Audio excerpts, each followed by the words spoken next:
And they're off. The field came off to a perfect dispatch, and Princess Livia showing her patented early speed, joined by the favorite Emerald Princess. Right behind those front markers is Missy Into Mischief. Then it's back to Owen's Pleasure, and at the tail of the field is Hot as a Pistol. 7 lengths would cover them from front to back, and the long shot Princess Livia has opened up a 2.5 length lead. Echoberry poised to pounce with Emerald Princess. Then it's 3 lengths back to Hot as a Pistol. Missy Into Mischief's got 6 to make up. 2 more back to Owen's Pleasure. 21-4, an alacritive opening quarter mile, and Princess Livia leads it by 2.5. Emerald Princess senses the warning call. Then it's Hot as a Pistol and Missy Into Mischief. Still nothing from Owen's Pleasure. Around the bend they go, top of the Canterbury stretch, and still Princess Livia to run down. Emerald Princess is all in and can't make up any ground. Into the final furlong they roll. Princess Livia, Hot as a Pistol's trying to rail this one in late. Final football field, Princess Livia, Hot as a Pistol's charging. Princess Livia's begging for the wire. Hot as a Pistol in time.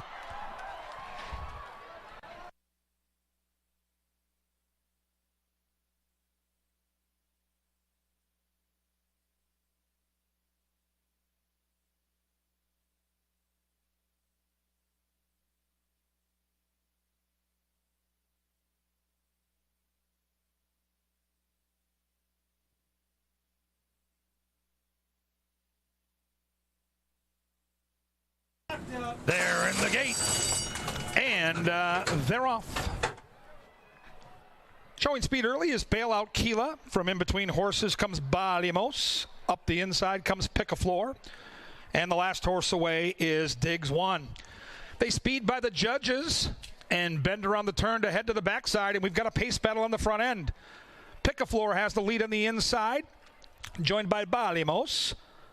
Bailout Keela gets a great tracking position from 3 lengths off those embattled leaders. That's Pocket Full of Posies, who's got 6 to make up, followed by Sassy Banker and the favorite Strabella near the back of the pack with Diggs 1. 10 lengths from front to back. It was an opening quarter mile that went in 23 flat, and Pick-a-Floor still bugged by Balimos. They've got 2 lengths now on Pocket Full of Posies and Bailout Keela. 4 more back to Strabella, who's starting to pick it up. Then it's Sassy Banker, and Diggs 1 looks to range up on the outside. 46-4 to the half mile, and Pick-a-Floor's got the lead. But now a menacing presence here with Bailout Keela. Behind that one comes Pocket Full of Posy. Diggs 1 has made up significant ground, and Strabella's in with a chance with Harry Hernandez as they charge down that Canterbury stretch, and Bailout Keela to the throat latch of Pick-a-Floor. Diggs 1 is there in between horses. Pocket Full of Posies. Nowhere to go for Strabella. A cavalry charge into the final football field led by Pocket Full of Posies. Pocket Full of Posies with the dream run inside to get all the money.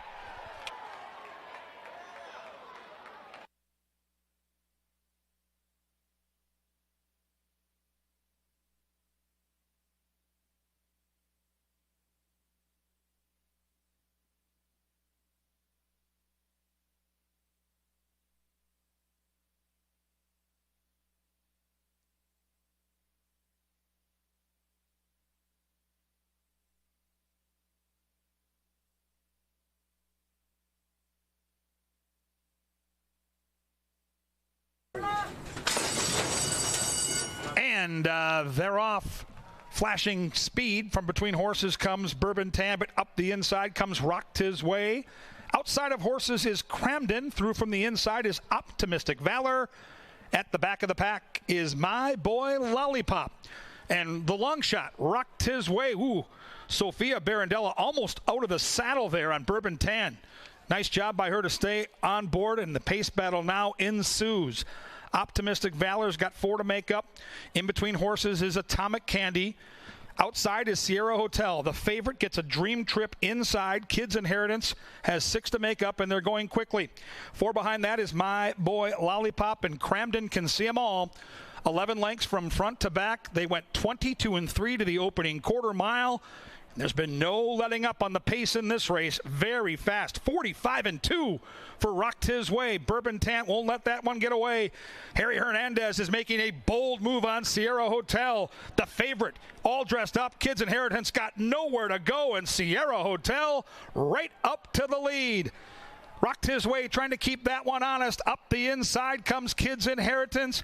Outside of Horses is Optimistic Valor. And they charge down that Canterbury stretch with Rocked His Way, very pesky. Sierra Hotel, and here comes the People's Choice. Kids Inheritance with a bold move inside. And Kids Inheritance saves the best for last and wins easy.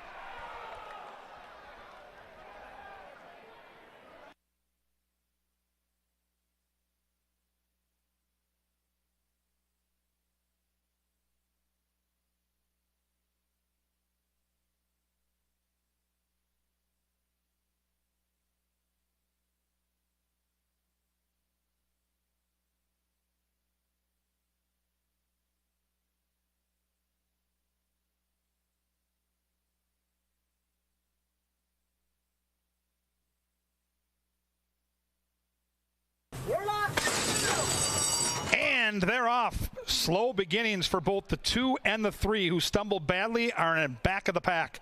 Dame Plata inherits the front, but now quickly joined by Tiger Dad. Then it's the slow beginning Minister of Soul outside of Tony's Tappet. And way at the back after that stumble is Central Park. Tiger Dad and Carlo Lopez are going to dictate terms and lead by 2. Minister of Souls trying to cut into that lead. Tony's Tappet content to track those from a couple lengths behind. Then it's Dame Plata, who's got 5 to make up. And the slow beginning has Central Park 6 in the rears. 22-3 for the opening quarter mile. And Tiger Dad leads, but the lead is diminishing because Tony's Tappet is charging up the inside. Minister of Souls kind of spinning the wheels. Central Park trying to make up for that slow start and close in from 5 back. 44-4, and Tony's Tappet to the lead. Tony's Tappet going to be tough from here as they turn down the Canterbury stretch, and Zeke Laura and Tony's Tappet take the lead away and open up for Tony's Tappet from Tiger Dad. Then it's Minister of Soul and Central Park, but this race was over. Turning for home, a heady ride by Zeke Laura. Tony's Tappet, indeed.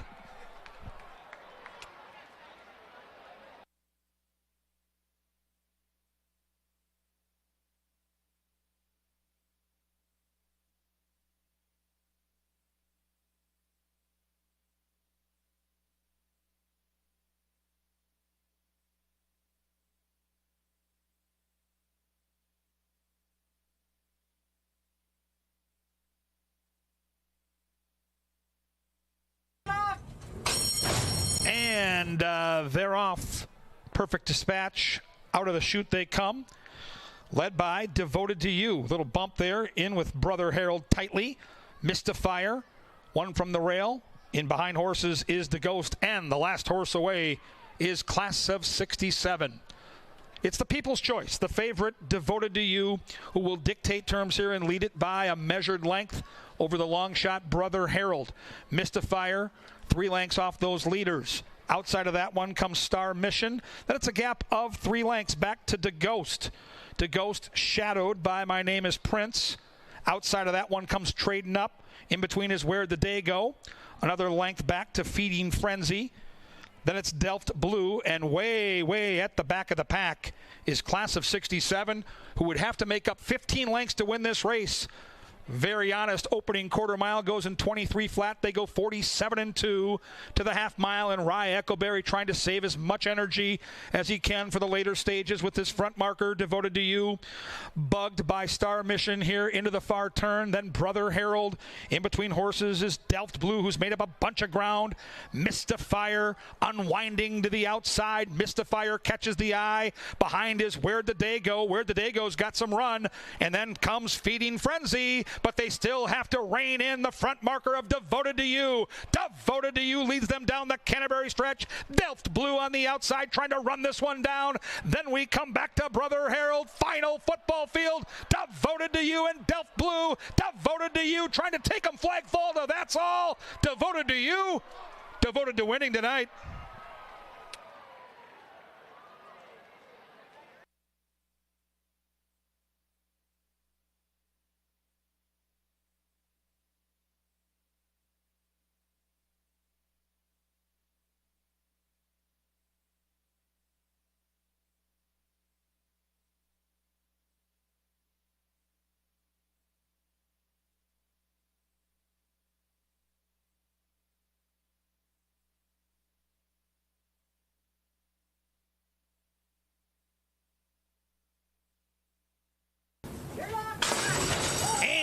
they're off stumbling towards the outside was Naughty Naughty. In between horses, Nip Nap, super fast, along with Olivian and a recovering Naughty Naughty. Through from the inside comes Frost Warrior.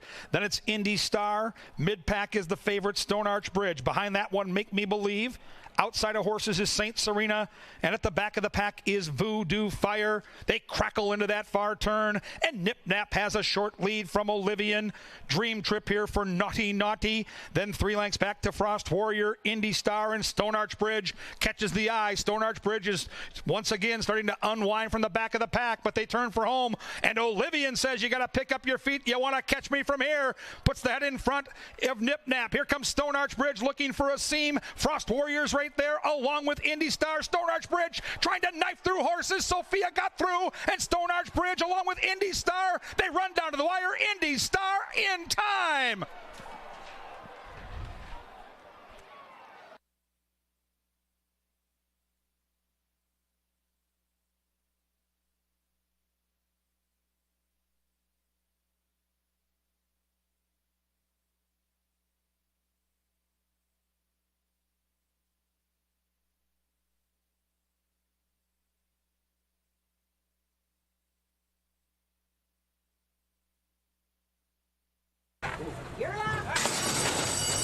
And they're off. Hattie's Jewel was a little bit tardy at the beginning. Yak has keen early speed, but Smart Call and Zeke Laura want the lead, and by golly, they're going to get it as they run by the judges, and it's Smart Call who assumes control by a length and a half from Yak. Then it's about 4 lengths back.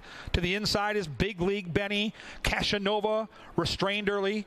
We'll wait for better running later by Rye Echoberry, and some 8 lengths off that front marker. Then we come back to Hattie's Jewel, and way at the back of the pack is Tales of the Tall. 15 lengths from front to back. 23 flat for the opening quarter mile. They've gone quickly, and the long shot Smart Call still leads it by 3. Yak is trying to chase that one. Then it's Big League Benny who's kind of spinning the wheels in third. Casanova's starting to lengthen those strides and has crept within 8 lengths of the leader. And from the back of the pack, Tales of the Tall is starting to unwind. 46-1. Spinning around that far turn as they go through the half mile, and now Yak turns up the pressure. Yak is coming to pressure. Smart Call. Casanova has still got 6 to make up. So does Big League Benny, and Tales of the Tall still has 12 lengths to make up. And there goes Sophia Barandella and Yak. Yak opening up a 4-length lead, turning for home. Smart Call couldn't keep up. Casanova is trying to charge from the back of the pack as they stampede down the Canterbury stretch, and Yak is out there by 8. Yak into the final football field from Casanova. Big League Benny is next. But into the final 50 yards, Yakety Yak. It's back to back.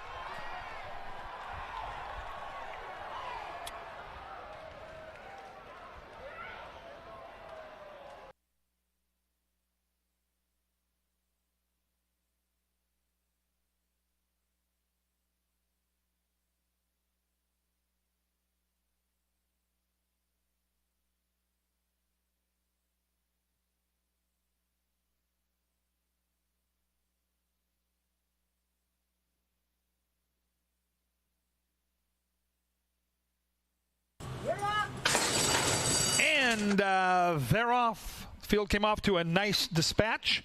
From in between horses, the favorite Flash Flood flashes speed.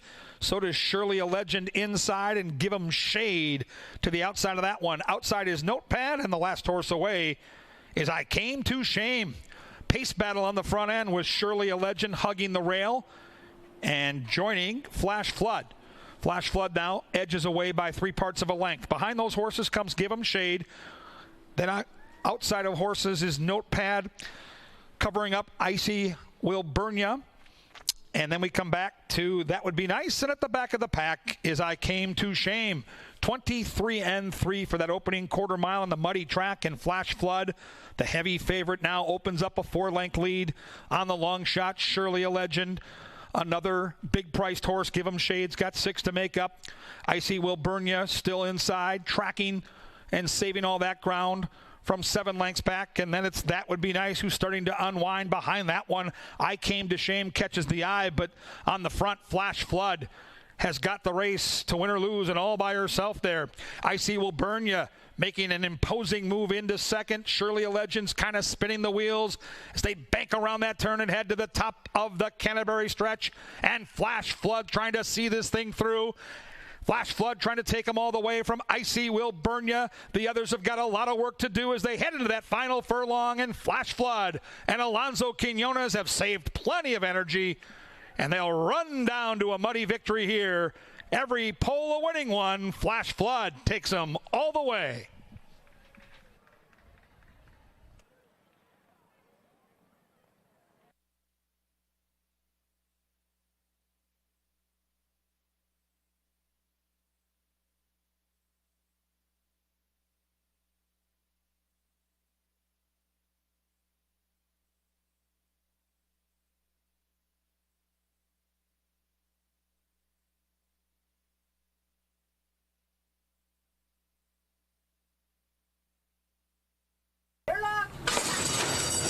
And they're off. Slight stumble for Poverty Flats, and Poverty Flats is all the way back to last. Outside is New Dice flashing speed, so is Mark of Valor. And in between horses, Kovacs intensifies the pace along with Irish Tough. Irish Tough takes a flyer up the rail, and Irish Tough now takes control of the race by a neck. Mark of Valor is next. Then it's 2 lengths back to Kovacs. Inside of that one comes Bitcoiner. Outside of horses is New Dice, and Poverty Flats trying to make up ground after a tardy beginning. He'd have 5 to make up. 3 packs of 2 bending around the turn.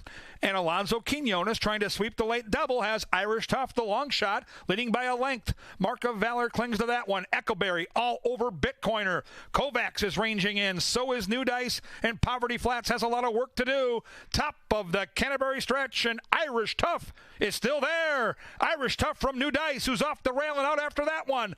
The others are too far back right now. New Dice means business. New Dice to the throat latch of Irish Tough and into the final football field. Lindy Wade looking for a triple and looking good. New Dice says no dice to this field.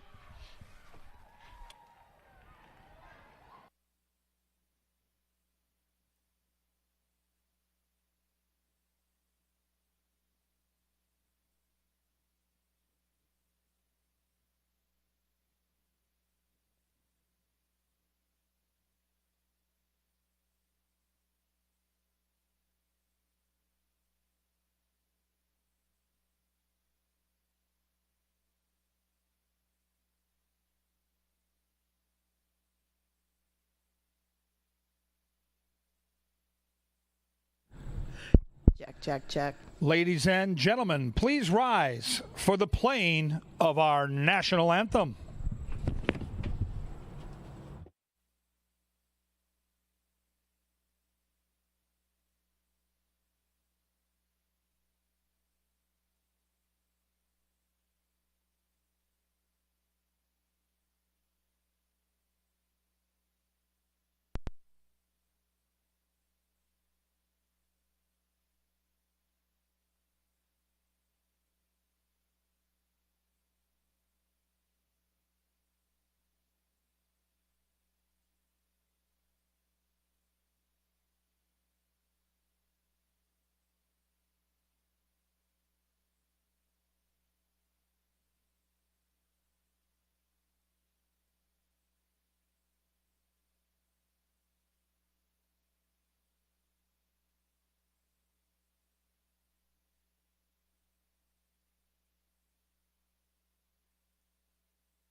Good afternoon and welcome to beautiful Canterbury Park here in Shakopee, Minnesota, where the main track is muddy and the turf is good for races 2, 6, and 9. If you'll get your programs handy, we will cover the changes on today's 9-race card. Starting in race number 1, we have a scratch of the 2-horse North Arm Bay. take out the 2, North Arm Bay. With that scratch, no show and no trifecta in race 1. Moving onward to race 2, second half of that daily double. Scratch number 7, Stars of Bluegrass. Race number 2, take out the 7, Stars of Bluegrass. Race 3, free and clear. No changes in race number 3.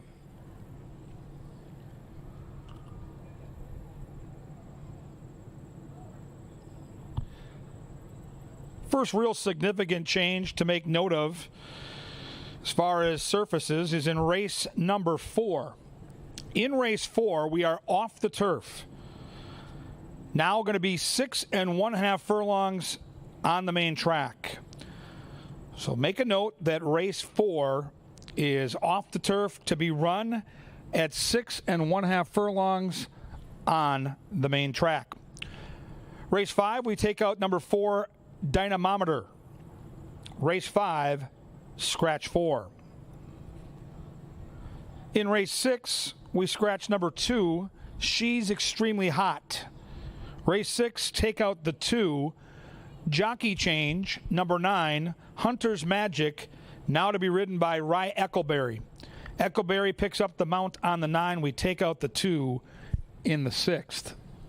No changes in the 7th. And the second of 2 surface changes happens in race 8. Race 8 off the turf, now run at 5 furlongs on the main track. Race 8, 5 furlongs, main track. And race 9, free and clear, no changes in the lucky last.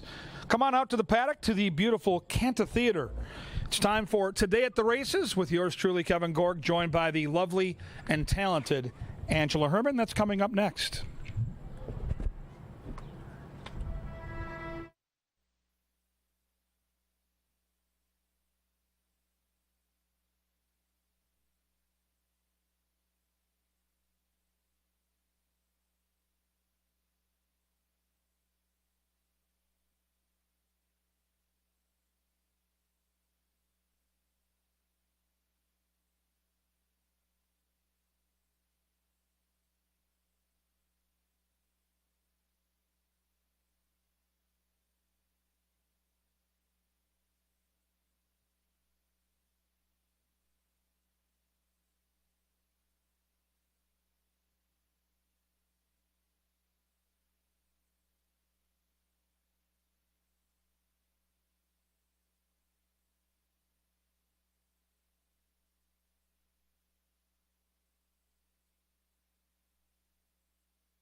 Happy Sunday, everybody. Welcome to Today at the Races. Angela Herman, Kevin Gorg with you as we get ready to tackle this 9-race program. And, Ange, it's bittersweet this time of year because, you know, we love football and the Vikings and the Wild training camp and looking forward to watching Kirill the Thrill all winter. Wild. But it's sad. I'm sorry. When we get close to September, I get a little melancholy because I do not like when racing ends at Canterbury. Now we're inside a month. We close up September 17th. We have our final Sunday of racing next Sunday. That's the last time on a Sunday this season we race, and it makes me sad.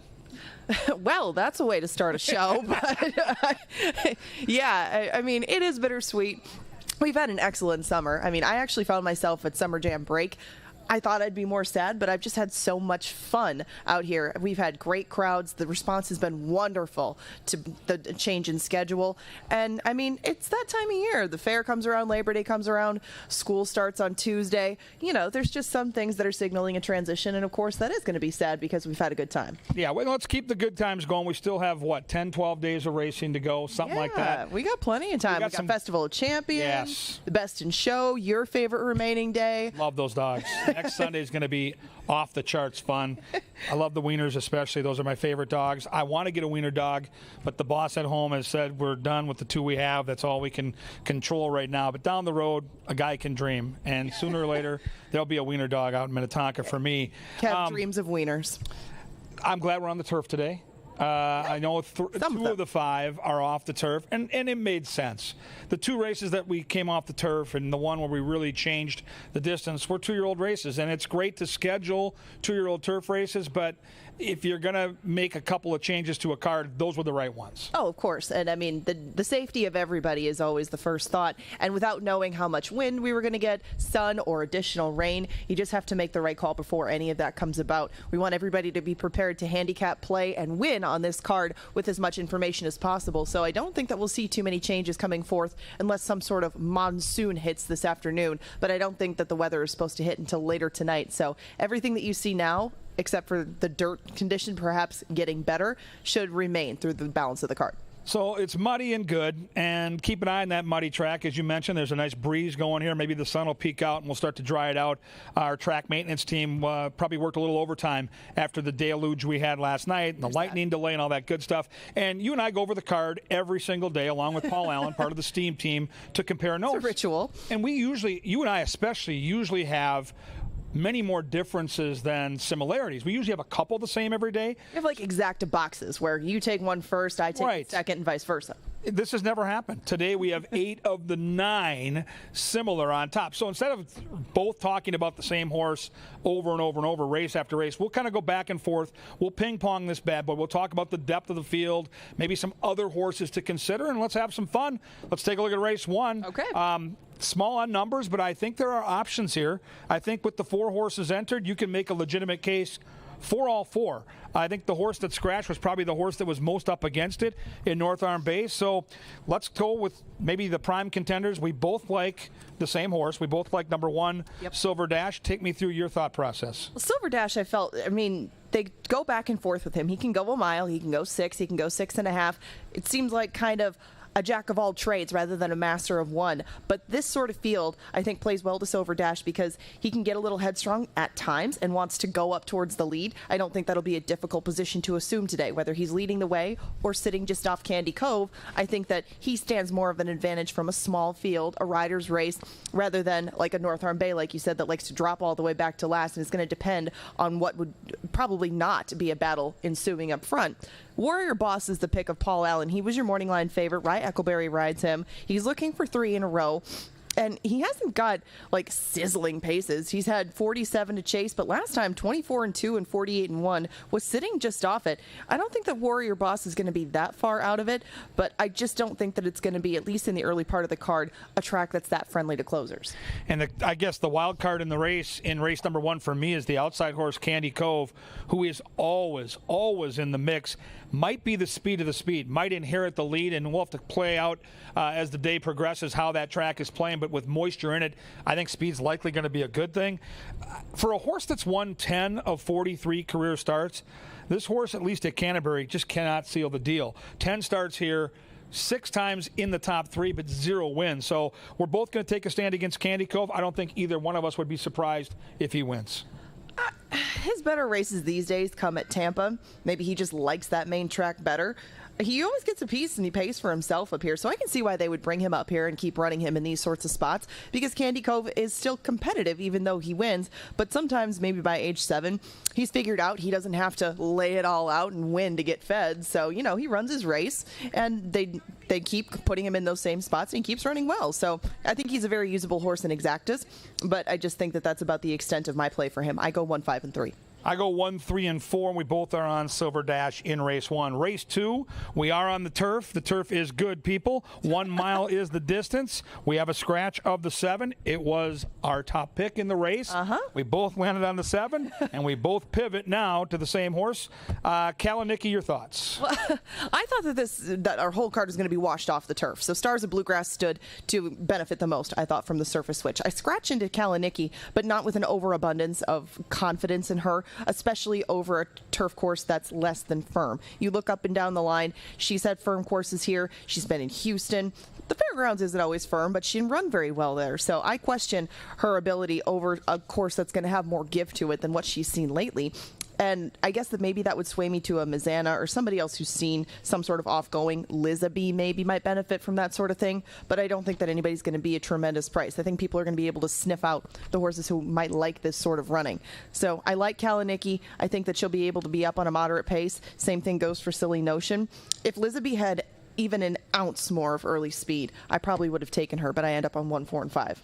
Yeah, I can see it. You know, Lizaby is a very interesting horse. I think that's going to be the forgotten horse. So if you're looking for a long shot to enhance your exacta or trifecta wager, I think the 5 is exactly that horse, because if you go back in those running lines and look at an effort on a good turf, which takes us back to May at Evangeline, this horse ran a huge race and a 72 buyer figure, which in this race will put you in the winner's circle. I think anything near that 72 gets it done. The question for me with Kalanicky is the layoff. Only been off 9 days. That's a quick turnaround for a 6-year-old mare, but it's Rye Huckleberry. It's an inside post on the turf at 1 mile distance, and I think this horse is going to get an absolute dream trip from on or near the lead. So I go 1, 4, and 6 on the turf in race 2. Keep that in mind. Race 3, Angela, main track, 1 mile. Once again, kind of a smallish field, but still I think a field where there are 3 or 4 horses where you can say legitimately are prime win candidates. That's true, and I think that any of those win candidates have speed, because there's not a whole bunch of mid-pack sort of horses in this field of 6. There's pace horses, and there's horses that want to drop about a furlong off the pace. So I stuck with one of the pace runners. Tiz Wonderfully is where I landed in here, because I don't think that Tiz Wonderfully is going to have to push herself quite the way that she has in her past couple of efforts early on. Those were testing fractions, especially in that 6.5 furlong race. Last time 46-4 for a $4,000 claimer. That's moving right along. I think that Tiz Wonderfully put in a winning race that day. She stopped to a walk in the stretch. She can't do that this time, but I don't think that Nora's Legacy is going to be able to put enough pressure on for long enough to do that to her again, and I think that she goes all the way. A good friend of ours, Jimmy, James, whatever you want to call him, works out here. Jim? He goes by Jimmy or James, but he has Big Andy, and we're cheering for him. So I hope I'm wrong. I've got the race 2, 4, and 5, and I think the 2 is the most likely winner of this race because of what Angela said, speed of the speed. But Big Andy's the horse that we're all going to be cheering for in the press box. A great claim for $4,000. They've got most of that money back, and now today it might be a free spin because you're on a big drop. I think the horse likely gets claimed. I think at $4,000, that's a fair assessment of Big Andy here. And so they're going to try to play the poker game. If the horse gets claimed, it's almost September, and you're going to reap the benefits of 60% of $11,000 on this purse. So you're going to end up getting almost $7,000 there, another $4,000 for the claim. You only claim the horse for $4,000 back at the start of summer in June. So I love the decision by Nevada Litfin to put this horse in a winning spot. And do note that jockey Lindy Wade, red hot right now. Last year's champion jockey, surging in the final month. He had 3 wins last night, and outside of the wins, 3 really good rides. So Big Andy is the sentimental choice. It's 2, 4, and 5 for me in race 3. Now, this is a big one, Ange, because race 4 is the first time we get tested to kind of reassess our handicapping. We handicap it for the race for 7.5 furlongs on the grass. It's moved to 6.5 furlongs now on the main track. How much did that change your assessment of race 4? I think that's crucial that you do go back to one turn, because there were so many first-time starters in here that I think have ability, but it's so hard to debut and win at 2 turns. A very small fraction of horses do it successfully, and some horses were going to take money in here that I think, like Chase the Chaos, Public Opinion, and especially the outside runner Red Sense, all come from barns that are good with their first-time starters, and they were up against it going 7.5. Going 6.5 on the main track, I think, only helps their cause. Now, there is some turf pedigree involved with most of those, so I guess that, you trade off one for the other. But I think that I've been burnt a couple of times with some first-time starters this year in lieu of horses that have experience, maybe not more talented in the long run, but it is crucial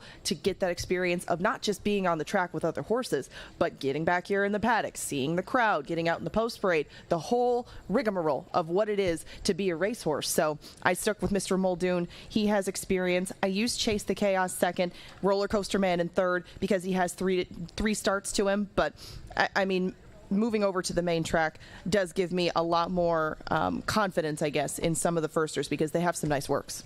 Yeah, it's a race you're going to want to come to the paddock, take a look at the horses, or watch our crew upstairs. The TV crew does a great job of showing these horses from the paddock to the post parade and to the warm-up, because with these youngsters, with these babies, a lot can change your opinion when you see what they look like in the flesh. I've got the 2 on top. I didn't love the debut, but I think the debut was good enough. Yeah. Workout since. It's Mac Robertson in the final month of racing. The horse I'm most intrigued by in this race is the horse right next door. Number 3, Kamikaze Blue, is a filly taking on the boys, and Valerie Lund is unafraid to put her 2-year-old girls in against the boys, and I love that about her. It's aggressive. That debut lost all chance at the start, was off slow. It was a quick race. 59-4 is moving right along. I think this horse might have some talent. You see a couple nice workouts, including a bullet workout since. I got a feeling the 3 could be a very live long shot. I go 2, 3, and 8, but I'm going to pay close attention to how that filly looks when we get down to the paddock here later this afternoon. Race number 5, we have a scratch of the 4, which was part of the early speed, at least on paper. This race, Ange, to me, looks a little formful, but what do you think when you handicap a group of Minnesota bred 7,500 non-winners of 2? It looks a little paceless, I guess, on paper, too, doesn't it? I mean, nobody's a real devoted front runner in here besides maybe Bootleg and Posse. They put the blinkers on him. I'm sure the intent is to go to the lead. I thought that It Was the Devil's Idea falls into a really good spot just off the pace. I know that we agreed on this horse probably for different reasons, but coming off the turf course, dropping down to this level, I think are 2 of the necessary ingredients to get this horse back in the winner's circle. And it's not like it's been a real long time between drinks with him. He just won 3 starts ago. Tiger Hunter just won last out. We have some recency to these, so I mean, I guess in that respect, it's a competitive race. Everybody's probably won this year or, very recently. I took a 3, 1, and 7, but I'm going to be interested to see who actually goes for it with the lead, because on paper, you don't see a whole bunch of it.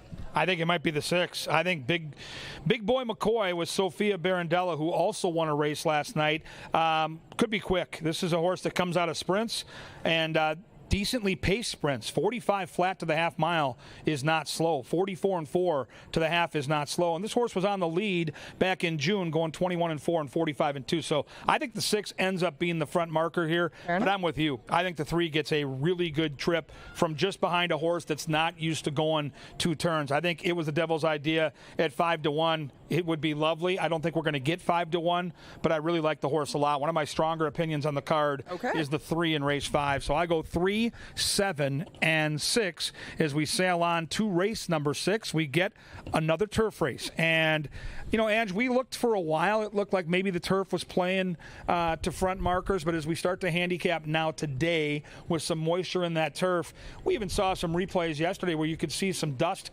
kicking up. I think this turf course needed the rain. From talking to Andrew Offerman, I think they had this planned out perfectly all the way. They didn't sprinkle at all going into the weekend because the forecast called for some moisture. So I think the turf's pretty fair. I think you can win from anywhere. I think the oldest adage in turf racing is you need to save ground, and so you have to maybe pay attention to a couple different things with post positions, but I don't think the fields even are necessarily big enough to even worry about that. So with that being said, are you in agreement or do you disagree with the way the course is playing? I think you can win from anywhere. I don't think you can win from anywhere. I'm not of that school of thought. I don't think that. Where can't you win from? About 10 lengths off the pace. I just think it's tough with the rails 15 feet out. It'll be more fair. It will be more fair with moisture in the track, and that's fine. But at least in this particular race, I'm not sure that the pace is going to be sizzling along enough where you can come from that far back. Now, but I think the course is playing fair enough where you can close. Like, I think people look at handicappers and say, well, how do you think it's playing? Do you think it's all speed or do you think it's all closers? I don't. I think it's the best horse in these races is winning. That's fair. To your point, I still think the best horse in race 6 will win. I don't think there's a bias either way, and I think that's what track superintendents and people like Andrew Offerman are hoping for. They don't want to see a bias. They want the course to be fair to any runner, and I think it is. Right, and I think that that's more so the case now after we got some rain in August than early on in the season. That's a fair assessment, and the 6 is a race that I just didn't have a great feel for. I mean, I thought we were going to be moved over again to the main track, and even then, I mean, if you think that there's going to be 5 different scratches, how do you figure out how the pace is going to set up? I just don't care for the race. I took it 6, 7, and 1. I have Foxglove on top because she handled this class level decent a few races back, and she stayed closer to the pace. Last time, just threw in a stinker. Don't know what happened. I mean, she had a rough go of it, but I think that she might be in the same sort of spot because I don't think that she's going to get to the lead. So I have 6, 7, and 1 in here. I'm hoping that Foxglove or somebody else can maybe go out there and get the jump on some of the deep closers like a Bruce's Girl, who I think is going to take a ton of money in here, and the outside runner Hunter's Magic. That's where I end up. Yeah, I was torn here. Once again, I got a good friend with a horse. You just mentioned the horse. It is Bruce's Girl. That's why I wanted to ask you about the turf course, because my friend Fernie asked me last night, can you close? I said, yeah, you can close. He owns Bruce's Girl. He's part of Hazel Farm. He's a big part of Hazel Farm. He's the guy. And Bruce's Girl's in a great spot, but she is going to have to win this race from way, way, way back. And I don't know, to Angela's point, if there's just enough signed-on speed. That's why I fall into the 7 Danzig Star with Harry Hernandez. I think Nevada Litvin's done an unbelievable job this summer of putting his horses in a position to win races. He's having a great season, kind of under the radar, and now he's getting top jockeys like Double H to ride his horse. I think Danzig Star gets the trip of all trips, right behind the 4, who likely gets the lead, is poised to pounce, and then when the real running starts, makes that move and has to hold off the 1 and the 6, who figure to be charging late. I've got it 7, 8, 1, 6. I think it's a cool race. I will be cheering for the 1 because of my friend Fernie, but I think that horse is going to have a lot of work to do from 8, 10, 12 lengths back. Is that fair? Some things will have to break her way, but as far as raw ability, she's got to be in the top 2 for this whole field. Race 7 is special because Troy Bethke has a horse, and we're good friends with the Bethke family. Olivia Bethke, his daughter, turns 19 today. Now, we're going to talk about it later in the paddock. Happy birthday to Olivia. And with that being said, we've got to be cheering for Troy's horse to run big for the birthday. Now, on paper, it would be an upset. It's 15-1, but that's why we love horse racing. It's all about the upset. Either way, it's going to be a great birthday. Yep. Happy birthday, Olivia. Happy 19th today. What do you do with race 7?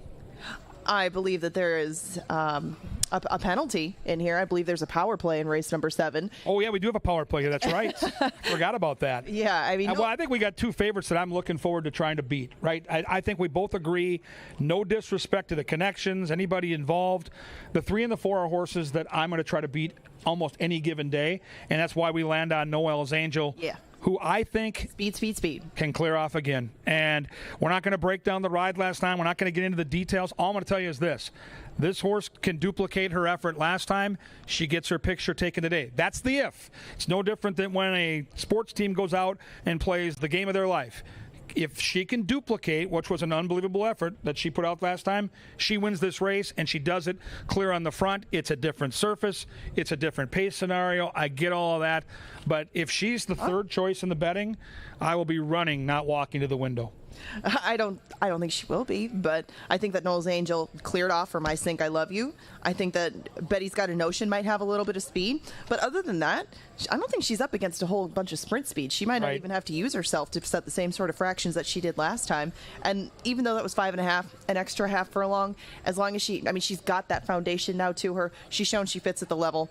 I think that we're looking at maybe 2-1, but I think that she's strictly the horse to run down, strictly the one to catch. All right, well, let's hope it plays out that way and we don't look like complete idiots here. That's the plan, right? These guys are laughing. They're like, these guys are idiots. We agree on every single race. All right. I know. We're really creative. When we're 0 for 9, you can come find us next Wednesday and give us a hard time. But we're sticking together. Cute. It's fun. Race 8, 5 furlongs, main track. Again, babies. So I don't think the surface change here is dramatically different. I think at this point of the season, if you've got horses that you've been working and training and trying to get a start in, you want to race. That's why there are no scratches, because I don't think any of these connections knew specifically if their horses would really love the turf. We both fall into the 8. It's the one thing we do know is Cupid's Crush ran on the main track. And, boy, she ran pretty well in her debut. Oh, she ran awesome. I mean, Thunder's Rock and Roll is going to be one of the favorites in the Northern Lights debutante should she go in that spot. And she really ran Cupid's Crush off her feet. But Cupid's Crush didn't give up. She hung on for second. And Cupid's Crush was clear in second. She was well clear in second. Now, there's a lot playing her way. She's going to be an extremely short price. But we both took the same horse in second. That's Miss Callie. She's one of 2 from the Silva stable. She looks very quick. I mean, if you look at her morning workouts, even though they aren't quite as extensive as some of her competition, that August 10th one in particular was one of many gate works. It was the fastest gate work by a long way. Ms. Callie really put it together that morning. I don't care what happened on August 21st. It wasn't as quick, but it was still very good. It ranked well in those morning workouts. Harry Hernandez climbs aboard. Chaparita, the horse that's entered in here with her, appears to have been working on at least a similar pattern and has been going much slower in the morning. And Cupid's Crush got beat by a horse that beat her to the front end. Maybe that could happen again with Ms. Callie. I'm going to use both of these in plays, but if Ms. Callie is somewhere near 9-2, I might have to just put a few bucks on her because it looks like she can run. Yeah, it looks like she can really move. She's a California Chrome baby. And when Harry Hernandez shows up to ride for Miguel Angel Silva, you better pay attention. They're winning it near 30% together. So we both got the 8 on top. We both agree the 1 is super sneaky. And then we didn't mention Get Out of My Kitchen, who's a Palace Malice baby. And for a horse that's the daughter of a Belmont winner, man, have those workouts been impressive. Not quite as fast as Miss Callie, but a nice, steady panel of drills at different distances. And a nice gate work back on August 11th. So I want to see what the 4 looks like for Timmy P. That horse has a chance to be a good one as well. So that's the penultimate race. Now we get to the 9th, and I know it's Pepsi Family Day, and if you're out here with the kids today, remember that after race 9, once we do the replays and put the horse in the winner's circle and all the pageantry is over, your kids have a chance every Sunday to race on our racetrack. And hopefully they've got boots today, because if they're nice school shoes, they're going to get wrecked. It's a little muddy out there. No saddles required. No saddles are needed. But, yeah, 8 and under, and then 9 and older will get a chance to run like a 50-yard dash down the stretch. Track announcer Paul Allen will have some fun and call that race, and it's part of the wonder of it all on Pepsi Family Day. It's the cherry on top. It sure is. Race 9, 5 furlongs, good turf course. Good field, 7 in the gate. Once again, I think there's some depth to this field. We both land on the 7 here, Ange, and we both have a horse that likely is not going to be favored, so there's something. I hope so. I mean, I would think that the money would go to Future Perfect, but these 2 faced off recently. Candy Prince just beat him on the square. Future Perfect didn't run a bad race that day. They went head-and-head. St. Charles was with them in that race, and Candy Prince ended up on top. Now, maybe he's not quite the horse that he was in the past. I mean, this horse won a really nice allowance last year, did so just moving lickety-split on the front end. He's been stuck on his left lead down the stretch. I mean, there's things you can nitpick with him, but he is probably the speed of the speed, and he's on the outside. I know that Future Perfect is going to make him work for it, but I didn't see anybody in here that I thought was a really solid off-the-pace prospect that could run these down. So if they run anything like they did last time, 7 comes out on top, Future Perfect comes in second, and take your pick for third. Yeah, I go 7-2-4-3. I don't have a lot to add outside of the fact that, you know, maybe, just maybe, the new gelding in the field, Extreme Mayhem. Well, I mean, honestly, at an angle. Well, it could be, because it's Mac Robertson, right? And it's like, we get to the final month of the season, and Mac Robertson every single season goes from being like a 20% trainer to a 40% trainer. And he's not putting horses in races just to fill the gate. And I know he's got the 2 here, but do not sleep on the 4. This horse has not raced in over a month. Ultimate equipment change, 3 workouts, extreme racing with the cool silks. I'm just saying, I think people are going to get really focused on the 2 and the 7. And all of a sudden, if the 2 is 8-5 and the 7 is 9-5, and all of a sudden Extreme Mayhem, the 4 is 6-1, you better pay attention, because Mac will get you. So that's the live racing part of the program. The beauty of Canterbury this time of year is you don't have to just bet live racing. Right now is the best time of the year to dabble on the simulcast side. Del Mar and Saratoga are going on. Del Mar later in the day, Saratoga earlier in the day. That's going on today. You can go over the racetrack and find those races on TVs, specifically up on the third floor. But yesterday, we watched the Midsummer's Derby, the Travers. You and I are both national horse racing lovers, and I love when we have a 3-year-old that's good enough to be one of the prime contenders for the Breeders' Cup Classic, and it looks like Epicenter is just that horse. Yeah, he's the goods, and he won the Travers under wraps. I mean, that was very impressive on his part, and he's brought it every time. You know, there's people who bet against him. There's a lot of people, obviously, that bet on him. He went off as the prohibitive favorite, but it's exciting to watch a horse like that really assert his dominance, despite taking defeats in the past. I mean, he lost the Derby to Rich Strike, big deal. He ran an excellent race in defeat, and he's got more to offer. He's only 3 years old. There isn't a whole bunch of racing to him. There isn't a ton of miles on the tires, and it'll be interesting to see how he matches up against some of the older horses, because there are formidable ones that'll take him on in the classics down the road. It'll be fun to watch and wager, be a part of history. The first weekend in November is the Breeders' Cup. You can order your tickets right now to have a table and your own TV for the World Series of horse racing, the Super Bowl as it would be. But right now we got to focus on 9 races here at Canterbury. Angela and I will be in the paddock all day to take you through these races. Get in line early. There's always a big crowd on Sunday. I've got to run upstairs and do that Pick 4 ticket, which will be available once these horses are on the track. Enjoy Canterbury. Thanks for coming out today, everybody.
The sweet Sunday sounds of Sir Leonard Dykert, the Canterbury Park bugler, and he welcomes the runners onto the track for the post-time Pick 4 and race number 1.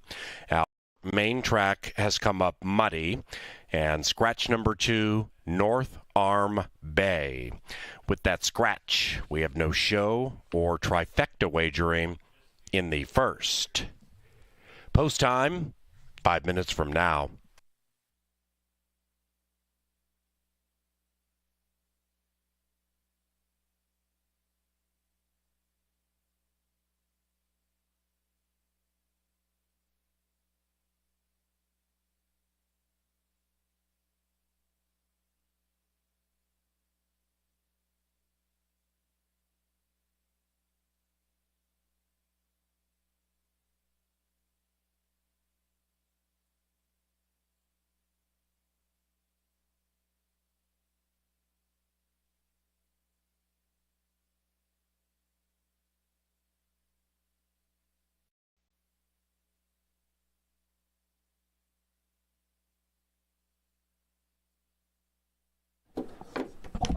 Okay, race fans, it's time to take a look at that post-time pick 4 every race day we do it. One of the best values in the game with that 10% takeout. Here in the first race, just going to use 2 horses, the 1 and the 3. I think it's one of those 2 here in the first. I could go either way, kind of a coin flip type of race, which I kind of feel the same way about in race 2 with Kalanicky and the 4 Silly Notion. Silly Notion got the better of Kalanicky last time and will be a better price, so that's the horse on the pick 4 that offers the better value. Then we're going to start to spread a little bit, 2, 4, and 5 in the third. I thought there was some balance to this race. I think Big Andy could spell an upset, so I'll use 3 horses in the third. In the fourth, 2, 3, and 8.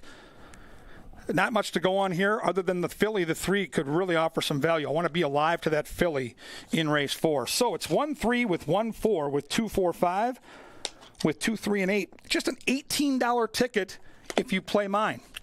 You can modify it. Add horses, subtract horses, make it your own. You can't win it, though, if you don't get in it. It's a great value, pays hundreds, sometimes thousands. The post-time pick 4 on a Sunday starts in 3.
And the horses are moving into the gate. It is now post time for the first Pepsi Family Day at Canterbury Park.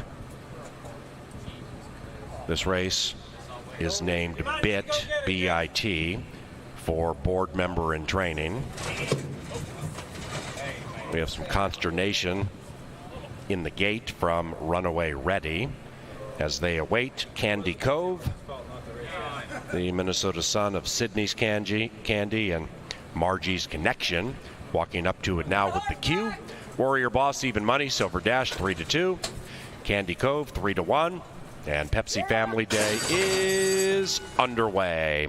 Candy Cove popped out nicely, and the Chestnut immediately strides out in search of the lead. But the bookender, Silver Dash, takes the lead. And as they corner for the first time, Silver Dash and Harry Hernandez racing 4 paths off the inside, meaning Candy Cove is 6 paths out from the rail. And about 3.5, 4 clear from Warrior Boss, looking to win 3 in a row. And about 8 lengths from the lead. The one in last is Runaway Ready, very loose-reined in the early stages. Roman is asking the 4 for a little bit of run as they head up the barn side, and now Runaway Ready settles into the bit. Meanwhile, Silver Dash leads it by 1. Candy Cove sweet to the outside. The gap back to third is 6. Warrior Boss is now about 6, 7 lengths from the lead with 3.5 to go, and Runaway Ready angles to the outside of Warrior Boss, but is 10 lengths behind Silver Dash, and Silver Dash is a gray flash.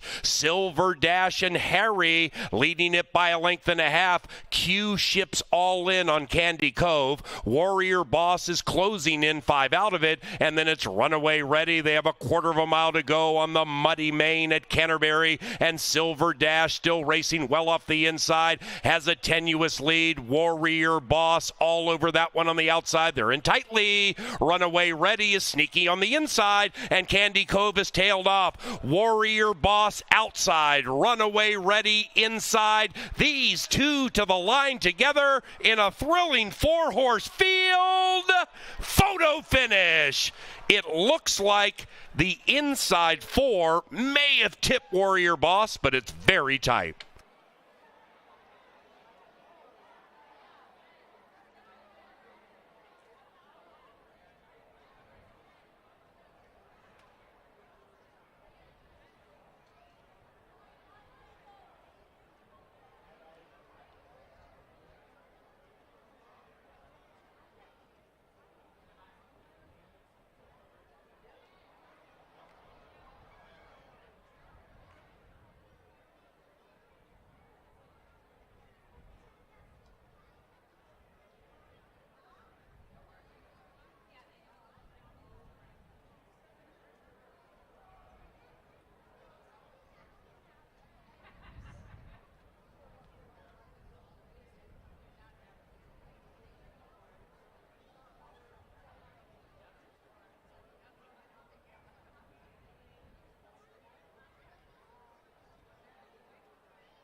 Result of the photo shows the winner is number 4, Runaway Ready. Longest shot on the board in the 4-horse piece to begin the post-time pick 4. 4-3-1-5 in 138.94, and the results are unofficial.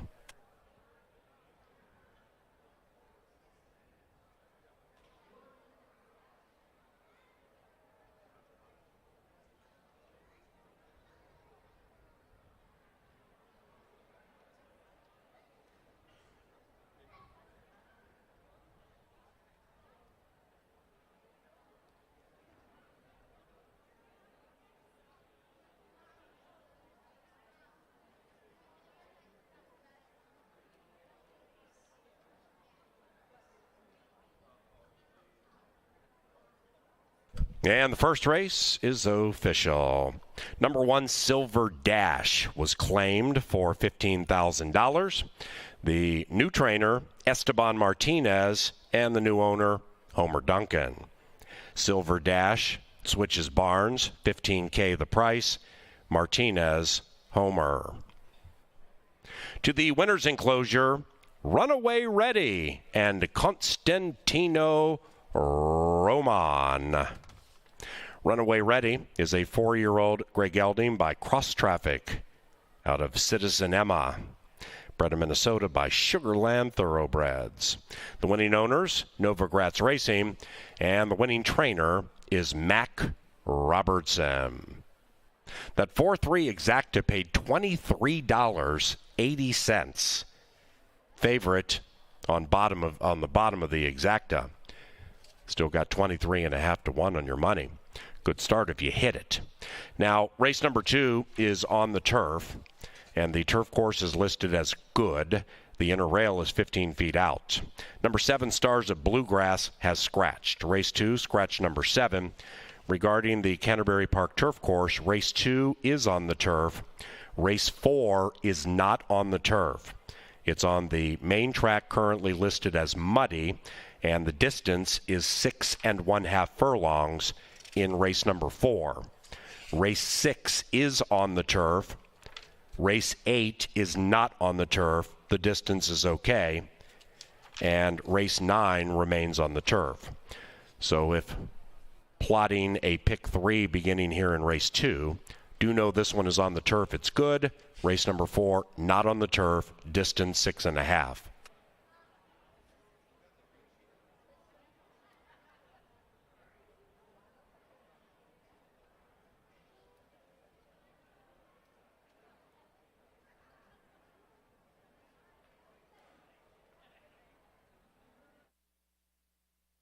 Family Day is underway. Candy Cove popped out nicely, and the Chestnut immediately strides out in search of the lead, but the bookender Silver Dash takes the lead, and as they corner for the first time, Silver Dash and Harry Hernandez racing 4 paths off the inside, meaning Candy Cove is 6 paths out from the rail, and about 3 1/2, 4 clear from Warrior Boss, looking to win 3 in a row, and about 8 lengths from the lead. The one in last is Runaway Ready, very loose reined in the early stages. Roman is asking the 4 for a little bit of run as they head up the barn side, and now Runaway Ready settles into the bit. Meanwhile, Silver Dash leads it by 1. Candy Cove sweet to the outside. The gap back to third is 6. Warrior Boss is now about 6, 7 lengths from the lead with 3 1/2 to go, and Runaway Ready angles to the outside of Warrior Boss, but is 10 lengths behind Silver Dash, and Silver Dash is a gray flash. Silver Dash and Harry leading it by 1.5 lengths.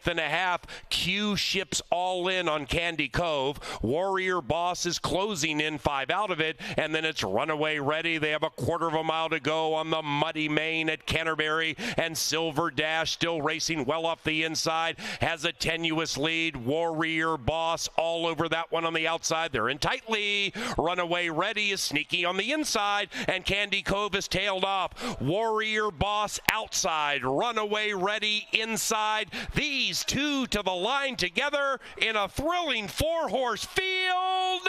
Photo finish. It looks like the inside 4 may have tipped Warrior Boss, but it's very tight.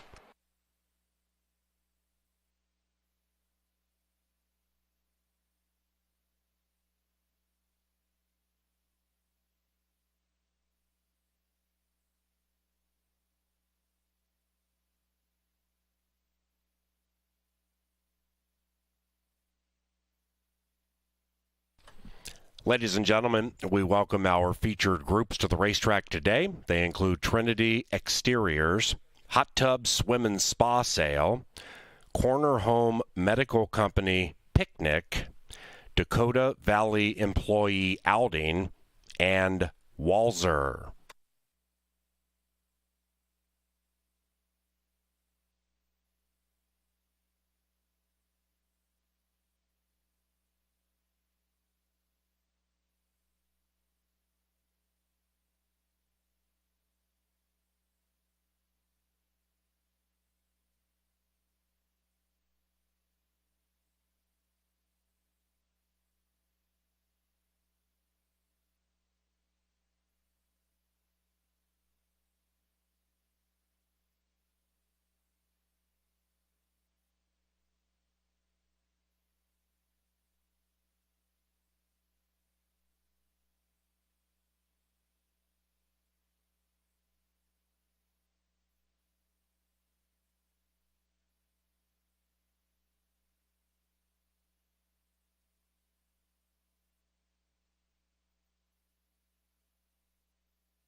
Well, the Sunday starts with an upset, and Mac Robertson, our 14-time champion trainer, as the longest shot on the board is not a sentence you hear uttered here very often at Canterbury Park. What a great ride by Constantino Roman.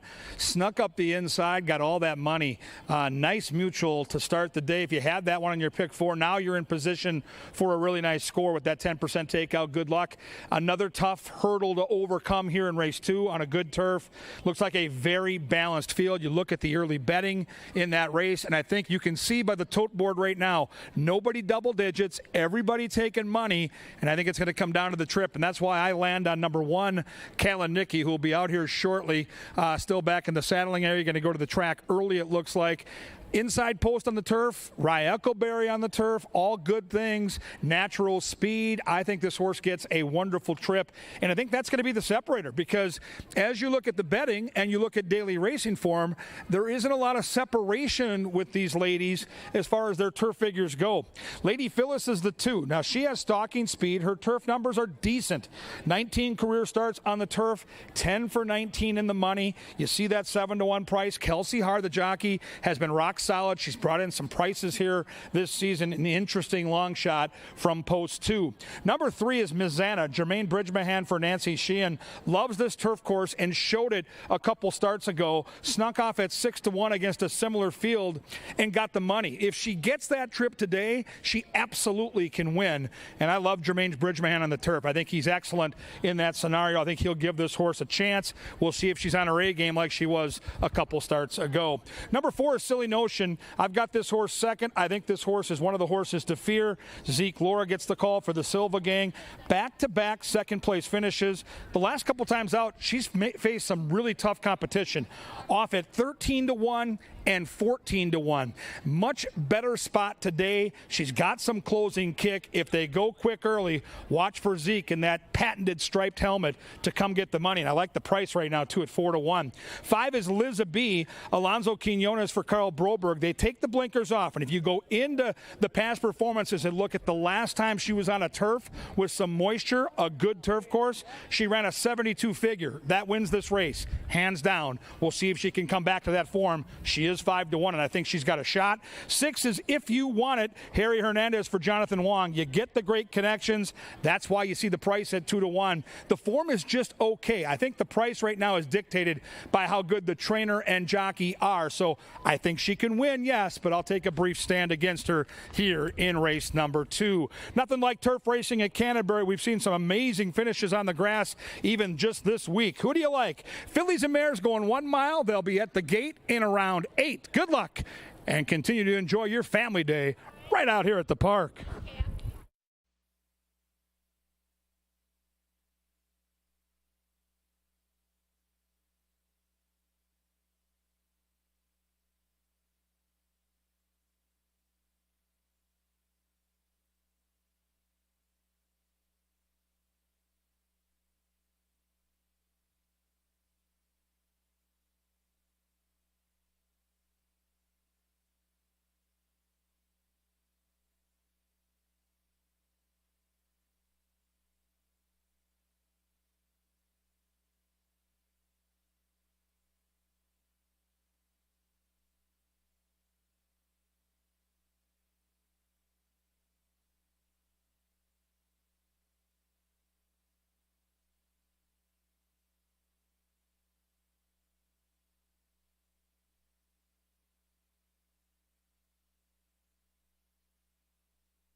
Ladies and gentlemen, Sir Leonard Dykert.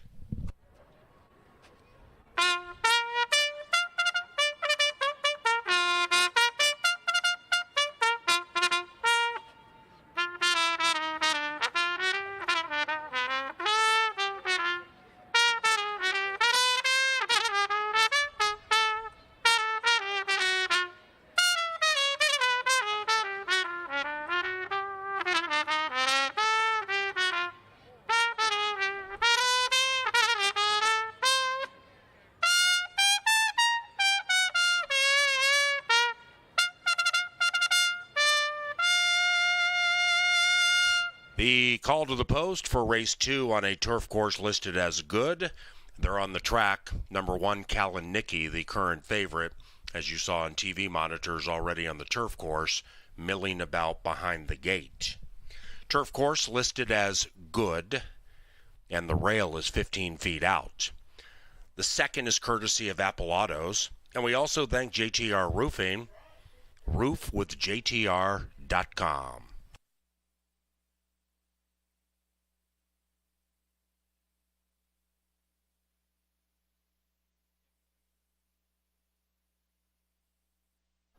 With 7 minutes to post, I want to remind you of a few things that are still coming up in September. Remember, on September 4th, we've got the Best in Show Dog Race Championships. If you want to see all of our champions from the dog races previous Sundays, come join us on September 4th for the Best in Show. We've still got some Canterbury concert series to go, including Purple Rain Night. Come out to Canterbury Park for Prince Night, featuring a fantastic musical experience by St. Paul and the Minneapolis Funk All-Stars.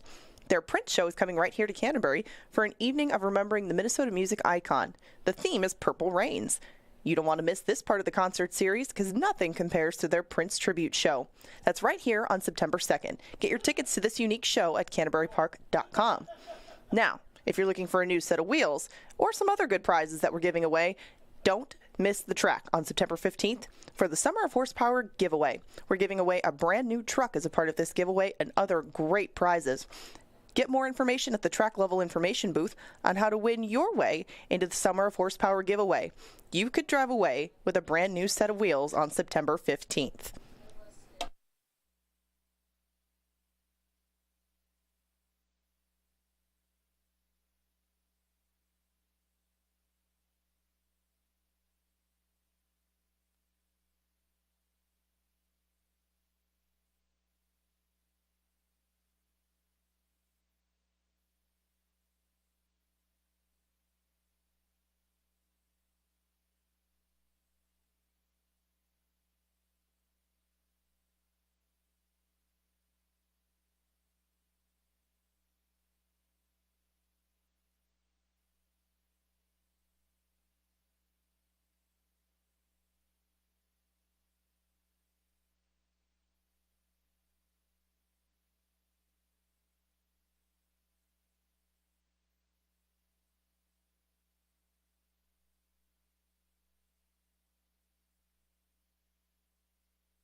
They've reached the starting gate. It's post time for the second on a good turf course, and Kalinicki is 8-5.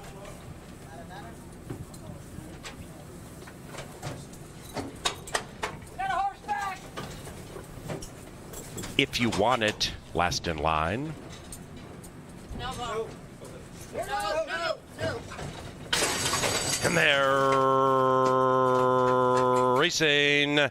Lady Phyllis, Kalinicki, and Ms. Zanna all started nicely on the good going. Outside of that, Silly Notion, If You Want It, and Liza B is 7 lengths rearmost. Around the first corner they go. Ms. Zanna and Bridge Mahan an inch. Kalinicki to the inside, and between them is Lady Phyllis. About 4 lengths to the good of Silly Notion to the inside of If You Want It, and that duo is now 6 lengths from the lead, and the lead belongs to Kalinicki trying to kick clear by 1. Liz B is last and 8 lengths from the front. Up the barn side they travel on a cloudy Sunday in Shakopee, and number 1 is numero uno with 4 furlongs to go. It is Kalinicki leading it 1.5. In second, Ms. Zanna by 1/2. Lady Phyllis trying to creep through on the inside, still 3 to the good of Silly Notion. Outside of that, If You Want It, asked for run by the leading man, and Liza B has overtaken that one on the move, 7 lengths behind Kalinicki, and Kalinicki strides away to lead it by 1.5 lengths. Bridge Mahan is all over Ms. Zanna. Outside of that, Silly Notion is making a 4-wide move. Then it's Lady Phyllis, Sequester. Liza B is next, and in last is If You Want It. Kalinicki roused for run. Silly Notion to the outside. After that, it is Liza B, then Lady Phyllis still chasing Kalinicki. Here comes Liza B at 5-1, and there goes Liza B right to the winner's circle. Put a Q around race 2 at CBY.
Number 5, Liza B, ran first in 135.74.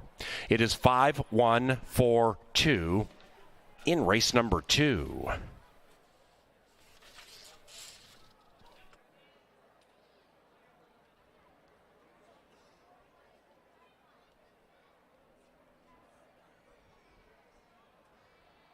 Second, no official.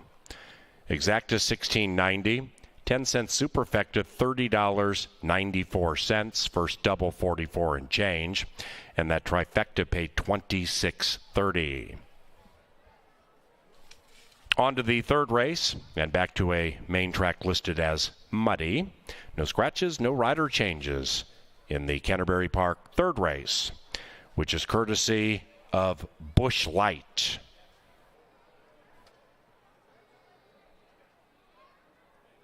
Next Sunday, we have a Battle of the Breeds.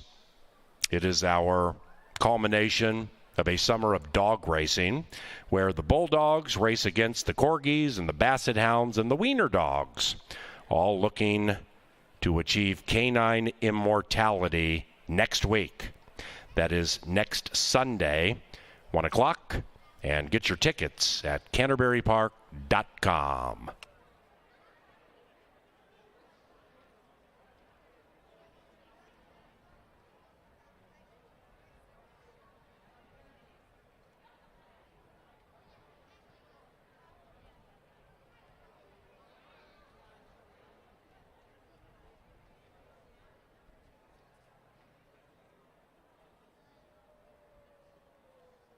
Into the winner's circle, Lizaby and Alonzo Quinones. The winning owners are End Zone Athletics and the winning trainer, Carl Broberg. Here is Lizaby.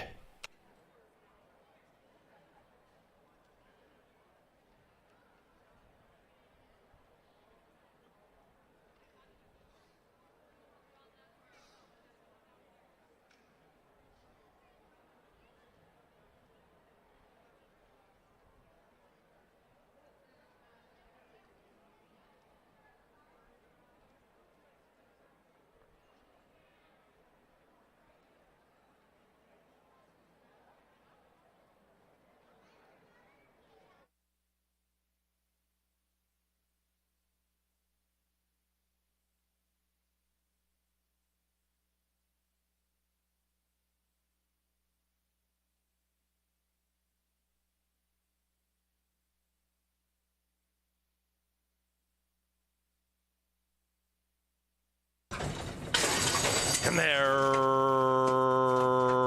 racing.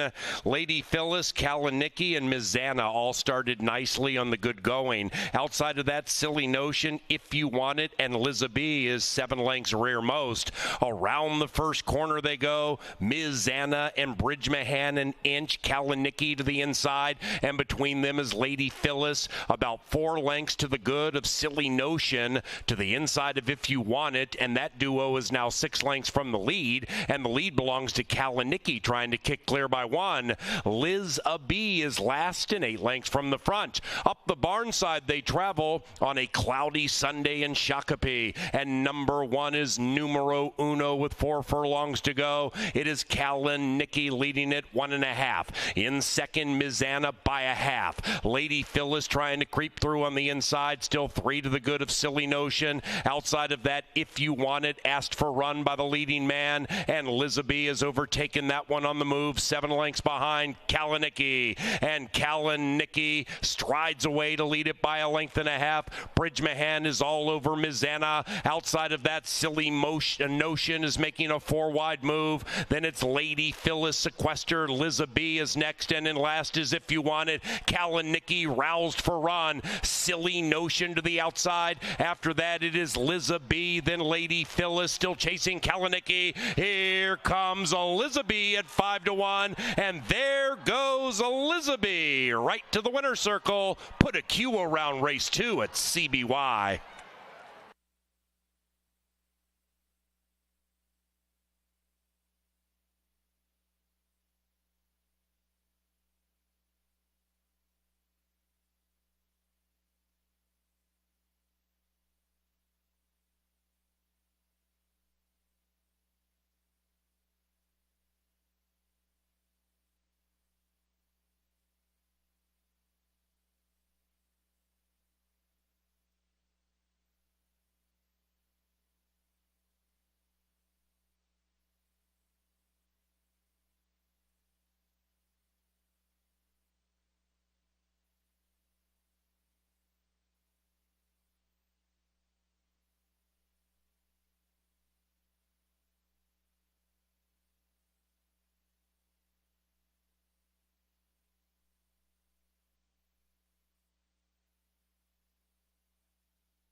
Elizabeth likes a little bit of cut in the ground, and she gets it and gets some pace to run into. 5-1. Not the price that you often see on a Broberg turf trainee, but there she is, and she adds another price to this post time pick 4.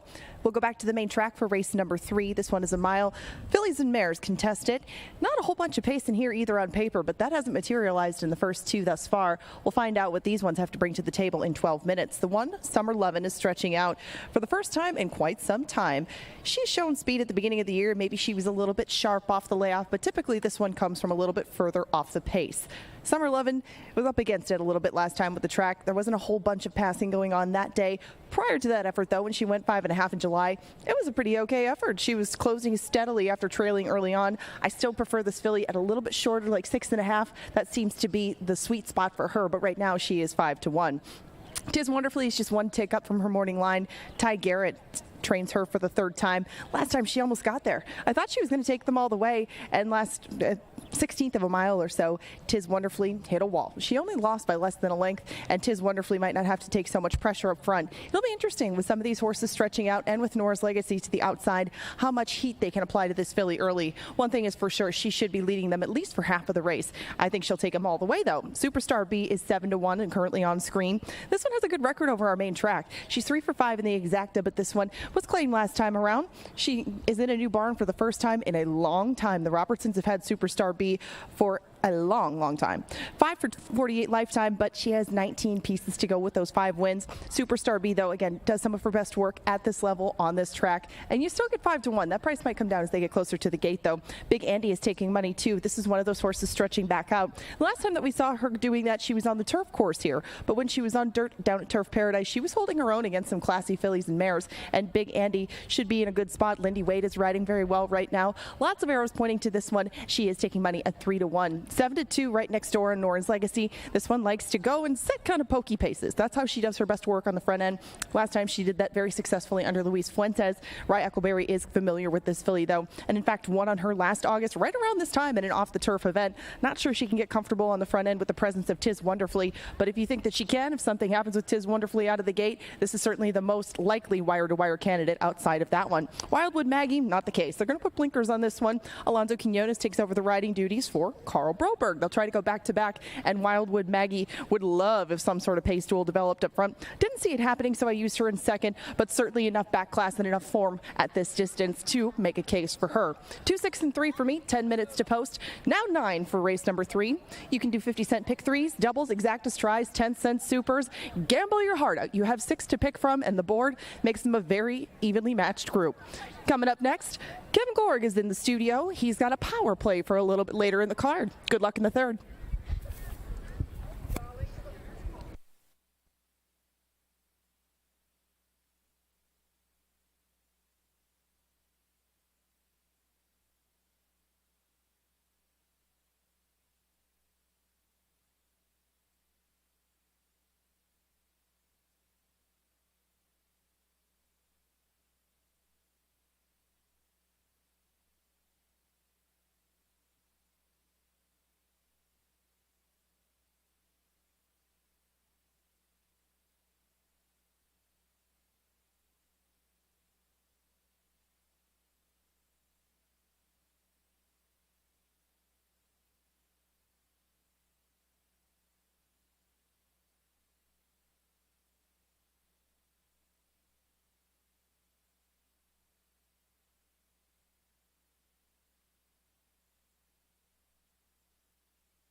Len Dykert brings them onto the track for our 3rd race on a muddy main track. No scratches or jockey changes.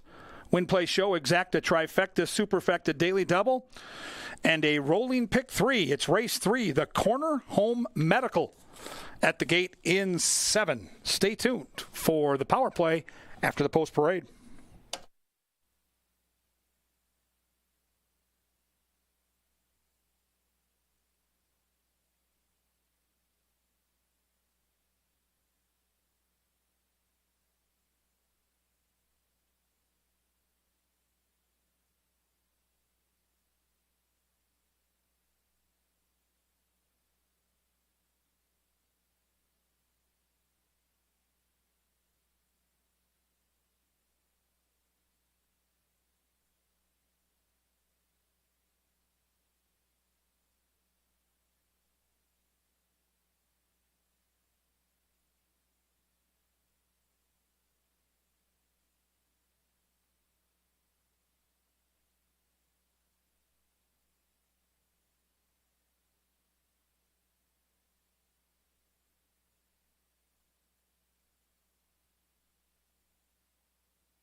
All right, Canterbury faithful, it's time for the power play of the day. I look for a race later in the card that we can isolate, make money within the race, also use the horse likely in some of the horizontal wagers like the pick 5 in today's race.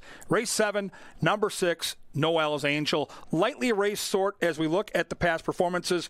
Debuted on the turf, showed speed before fading, and then put it all together last time in a maiden race against similar Minnesota-bred competition.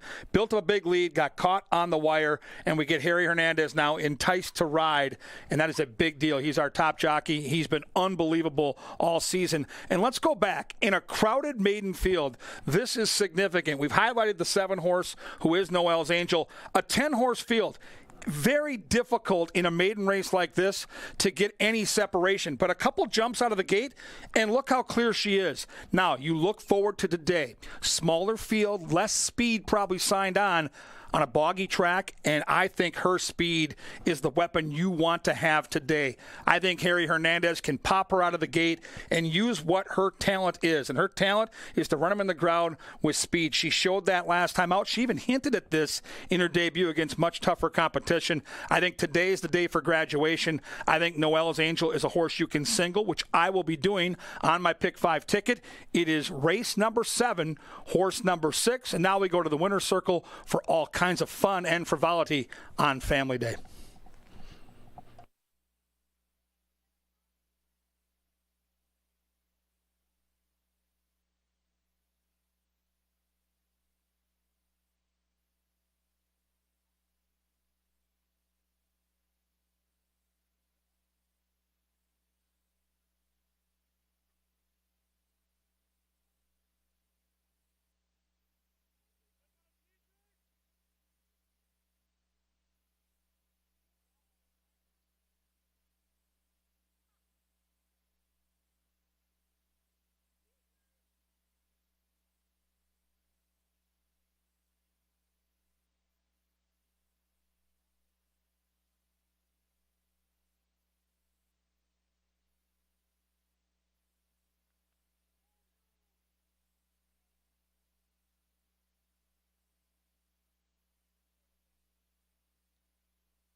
It's post time into the gate for the third at Canterbury Park on a Pepsi Family Day Sunday.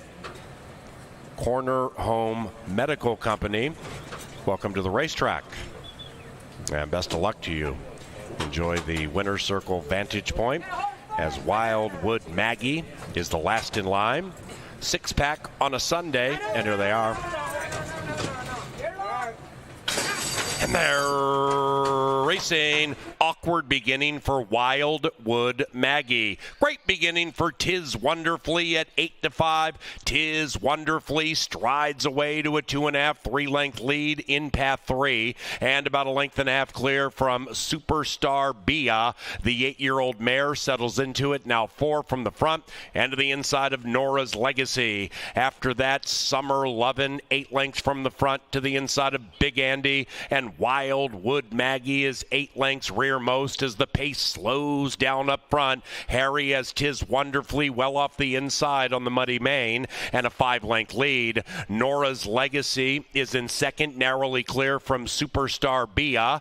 Then we come to Big Andy, 7 lengths from the lead, and the lead with Tiz Wonderfully now is bumped to 5, and Tiz Wonderfully is doing it all on her own. In second, Superstar Bia. Nora's Legacy's heading the wrong way. Big Andy, 9 out of it. Summer Lovin' running on, 9 out of it. And the one in last is Wildwood Maggie, and the one in first is Tiz Wonderfully. Hernandez yet to move a muscle on that too, and the lead is still robust. Round about the quarter pole, Tiz Wonderfully with a 7-length advantage from the veteran mare Superstar Bia. Behind them, Nora's Legacy and Big Andy, and now they're into the final furlong, and Tiz Wonderfully drifts out to path 4. Hernandez is all over her. She leads it by 2.5, and it's a dwindling 2.5. Superstar Bia, 13-1, has her, and she comes skipping through on the inside to pull the upset. 3-2-5 in race 3.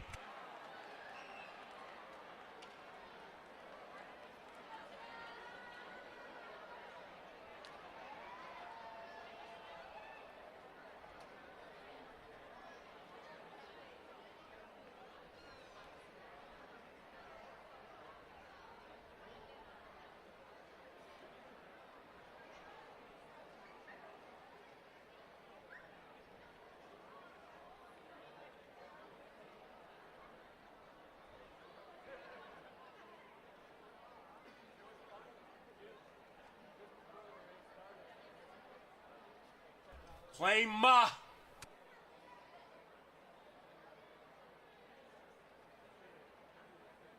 number 3, Superstar Bia, first as the second longest shot on the board.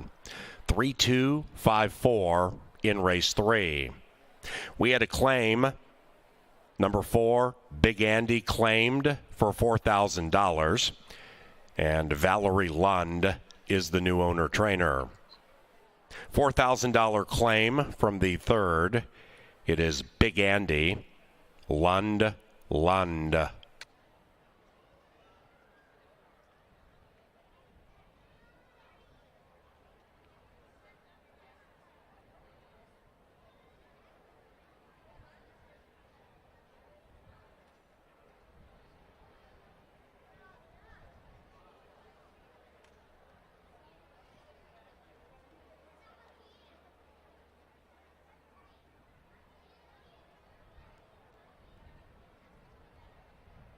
The third race is official. 10-cent superfecta, $47.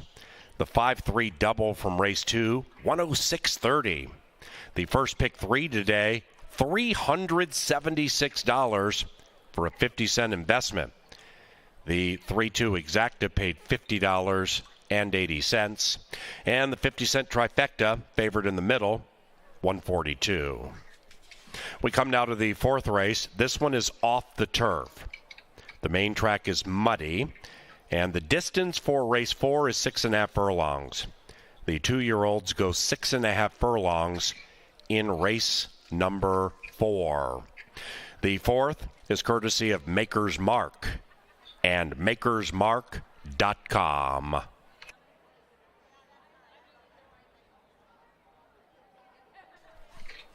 Walking up to the winner's circle, Superstar Bia and Ezekiel Lara. The winning owner and trainer, Gabriel Silva Rodriguez.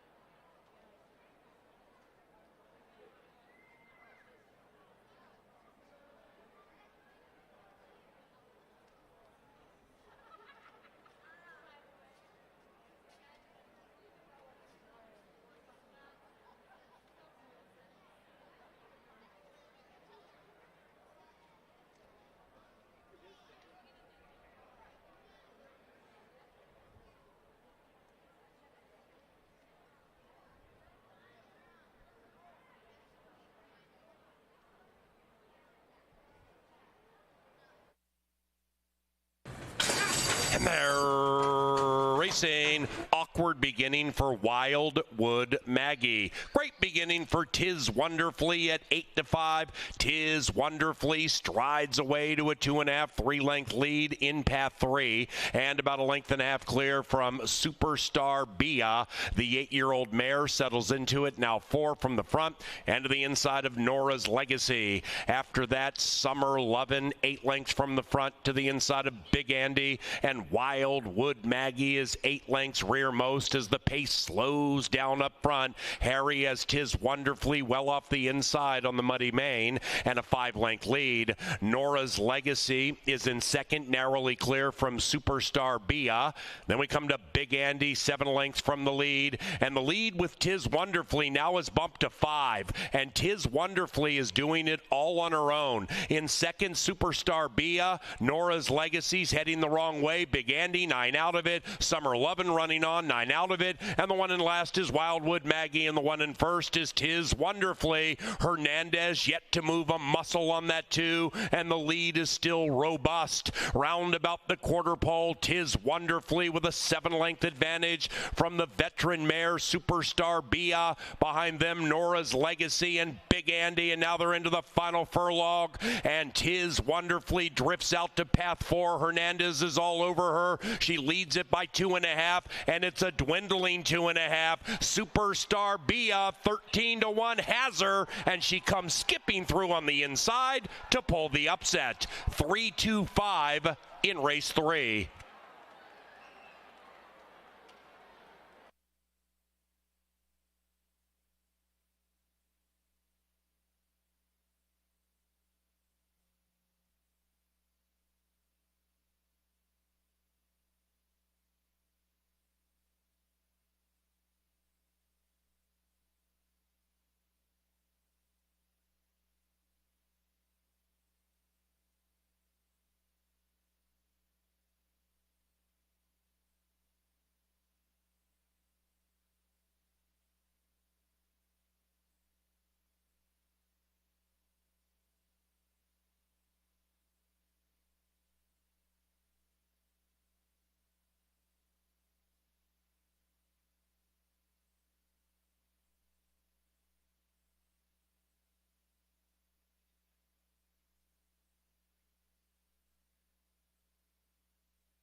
Well, we're 3 races in on a Sunday, and we've seen 3 crazy upsets, including Superstar B. Zeke Laura, heady ride right there, staying to the task and rallying up the inside. Looked like the favorite had the race to win or lose, turning for home, but could not seal the deal. And if you're alive in the pick 4, you might want to go grab a wheelbarrow because you're going to need a lot of space to get that cash home if you can get through this final leg. Problem is, these are 2-year-olds, many of which have never raced. And you look at the odds board, and you can see this bad boy is wide open. So the trend of upsets could continue. And do note that if the 4 or 6 wins this race, there'll be a pick 4 carryover, the early pick 4 into next Wednesday's card. So a lot to keep track of here, including some horses that have never done this. Fun race to handicap, hard race to pick. Let's take a look at number 1, Chase the Chaos. Carlo Lopez for Robertino Diodoro. So right off the hop, you've got good connections, you've got good bloodlines, and you look at the workout pattern, which is all we have to go on, and the works have been very, very good. It's a trainer that wins between 20 and 30% every year. And I love the fact that this horse was taking money early. Good-looking horse as they come out of the enclosure. And remember, you know, this guy's never done this before. So it's his first time on race day with a crowd, the noise, the distraction a racetrack can provide. And look at how calm and confident Chase the Chaos looks. That early money might be very telling. I'm going to try a horse with race experience. I think it matters, especially in a race like this at a little longer distance. We run a lot of 2-year-old races at 4.5 furlongs. This one is 6.5 furlongs. So I think the foundation matters. And I think Mr. Muldoon, the 2, got something out of that career debut. Was favored on debut, which I always like. Has great bloodlines. The daddy, Good Magic, when he was a 2-year-old, won the Breeders' Cup Juvenile. He was super special, and now we're going to see his offspring, and they're doing great. One thing to note, we got a double handler on the 2. Love the double handler angle. Some of us in the press box believe that that might be a trend to watch as the day progresses. I've got Mr. Muldoon. I think he'll show speed, and I think that race experience matters at 7-2. For all the girls out in the crowd, you got to love number 3. She's a filly, and she's taking on the boys. It's Kamikaze Blue, and boy, does she look good down here. Good-looking girl. She's got some muscle on her. 1 career start. She had a slow beginning out of the gate, but if you draw a line through that race and just understand that they bet her down to 9-1, good trainer, Valerie Lund, and our top jockey, Harry Hernandez, on the filly trying to beat the boys. That'd be a really cool story here at 5-1. Number 4 is Roller Coaster Man. Zeke Laura, the jockey, looks to go back-to-back for Kerry Raven, who trains and owns. They spent $40,000 on this horse when they bought it back in March of 2022. And if you look at buyer speed figures, if you go back to the career start 1 and 2, this horse is as fast as anybody in here. So I think this horse absolutely has a shot at a long shot number. 5 is Public Opinion. Lindy Wade for Wade Rarick. The jockey won 3 last night. The horse is well bred for the debut. And the trainer wins at roughly 19% with 2-year-olds. So keep an eye on the 5, who's taking some money at 8-1. 6 is West Bay. Crystal Conning for Jerry Livingston. This horse has a touch of speed. 2 career starts. Probably, again, with the seasoning side of things, a pretty big advantage. Let's take a look at the 6 down here in the paddock. Some good energy. Crystal's got her hands full early with this one. Might be ready to roll out of the gate when they pop that thing open. 7 is Cross the Causeway. Rye Eckleberry for Mac Robertson. Excellent bloodlines, but was beat by the barn mate, Mr. Muldoon, last time. He'll have to make up a couple lengths in that battle. And don't forget about the morning line favorite. The fans right now not betting this horse, so I'm a little surprised by that. But Red Sense has a big shot. Joel Burnt and Constantino Roman, who's already got a win on the card. $30,000 purchase back in 2021. Good workouts and a trainer that's been amazing all season long at Canterbury. And when you see those silks, those beautiful Lothenbach silks, I don't care if it's here or anywhere across the country, you better pay attention. They usually get their picture taken. 2-year-olds, 1 girl and a bunch of boys. Someone's going to break their maiden. Remember, this race is 6.5 on the main track. You need to make up your mind right now. Head to the window and get those bets in. They'll be at the gate in around 8. And then they're going to get it on.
We're down in the Mystic Lake Winner's Circle for the first of a couple of promotions today. This is a game of Framed. Now, who do I have playing with me for a daily double pack? My name is Miles. Okay, Miles, would you say you're an expert on horse-related movies? Potentially. Okay, now there's elaborate instructions to this. You didn't bring a pen or paper, but remember this closely. We're going to show you a frame from a horse-related movie. You have to guess what it is. Do you think you can handle that? Absolutely.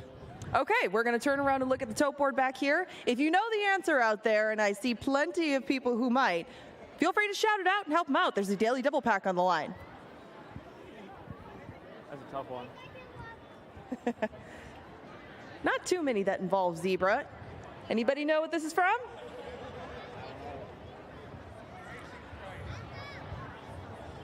I heard somebody say it back there. You're almost out of time. I got it. It's Racing Stripes. Is it Racing Stripes? It's Racing Stripes. See, simple as that. You win a daily double pack.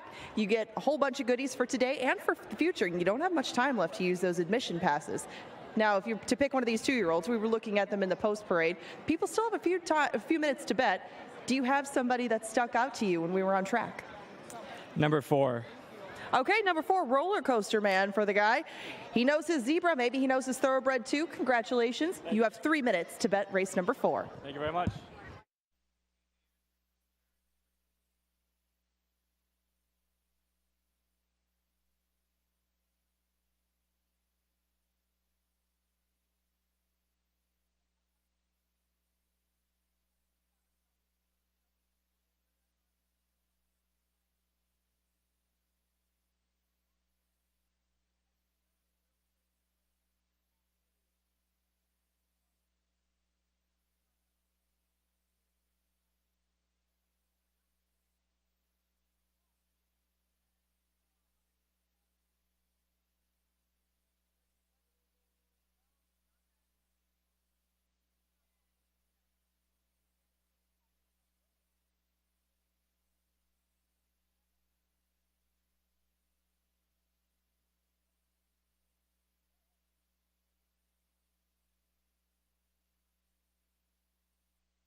They've reached the gate. It is post time. Post time for the 4th at 6.5 on the muddy main track, originally scheduled for the turf.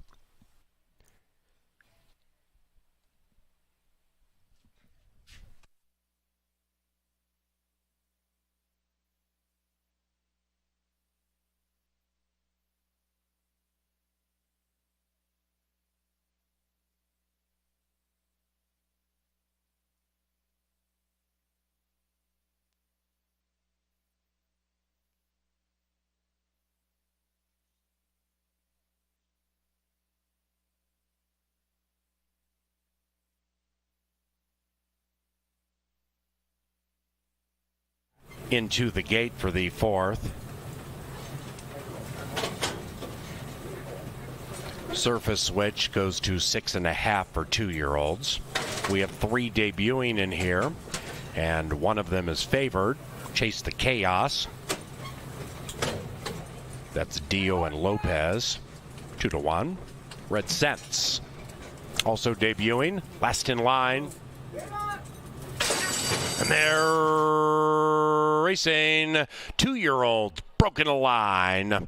Mr. Muldoon popped coyly, so did Kamikaze Blue, and Kamikaze Blue opens up by a length and a half. Rolling into second is Roller Coaster Man, and Red Sense is on the move to the outside. Between them is West Bay. That one's to the inside of Cross the Causeway.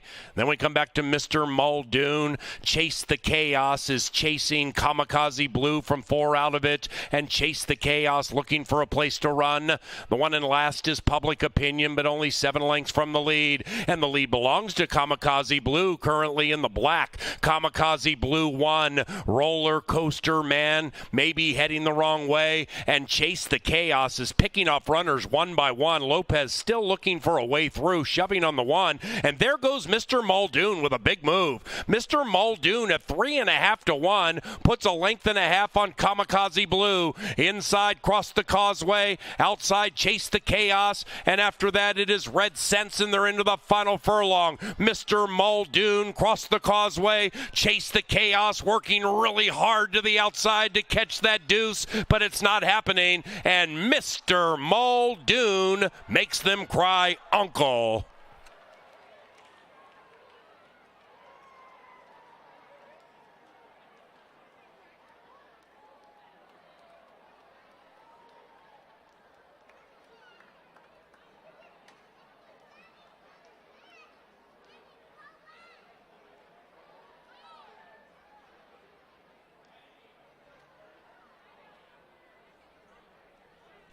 Number 2, Mr. Muldoon ran first. It is 2-1-7-5 in 119.30. Now, those results are unofficial, so kindly retain all mutual tickets until the results of race 4 are declared official.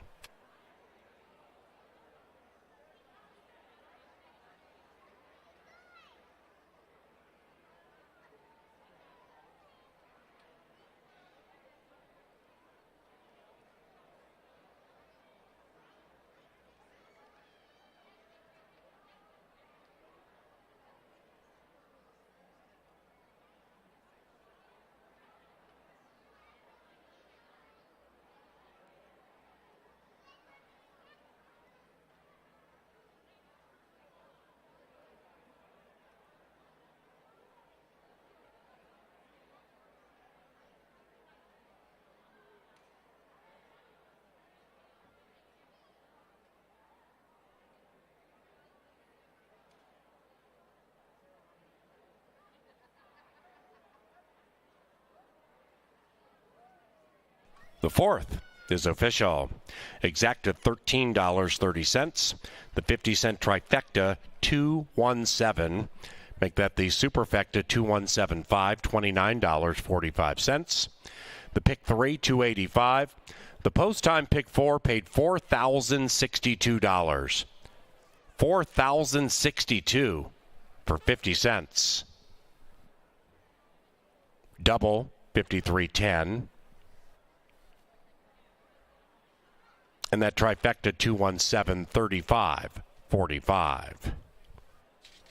On to the fifth race. This begins the 50-cent pick 5 on the final 5 live races this week. In the fifth race, scratch number 4, Dynamometer. Number 4 scratches from race 5. Dynamometer has been scratched. Race 5 is courtesy of Pepsi, providers of Pepsi Family Day each and every Sunday at Canterbury Park. A gentle reminder, September 17th is closing day at Canterbury. So we don't have many days of live racing remaining. CanterburyPark.com for tickets and information. Into the winner's circle, it's Mr. Muldoon, and that's 2 for Q, Alonzo Quinones. The winning owners, Extreme Racing Stables, and the winning trainer, our leading trainer, Mac Robertson.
And they're racing 2-year-olds. Broken a line.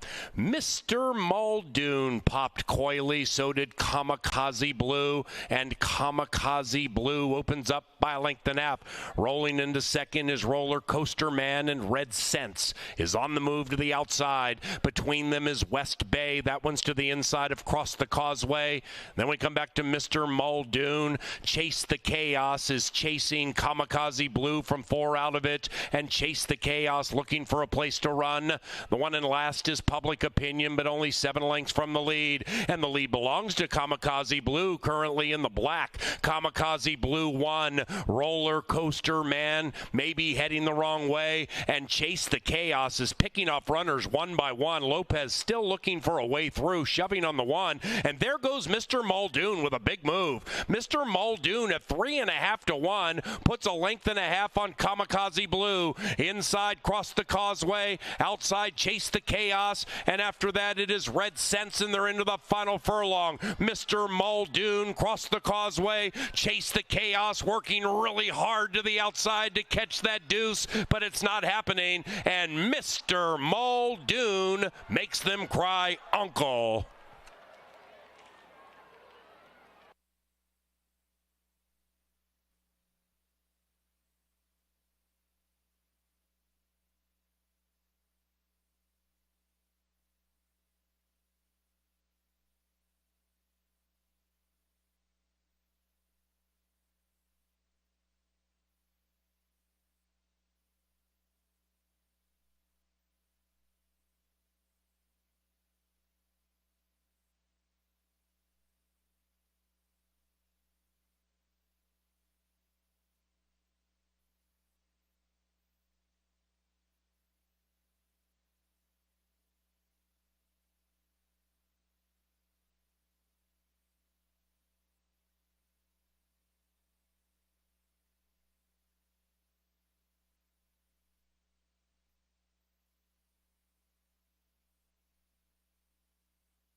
And Silver Dash still racing well off the inside, has a tenuous lead. Warrior Boss all over that one on the outside. They're in tightly. Runaway Ready is sneaky on the inside, and Candy Cove is tailed off. Warrior Boss outside, Runaway Ready inside. These two to the line together in a thrilling 4-horse field.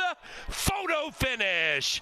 It looks like the inside 4 may have tipped Warrior Boss, but it's very tight.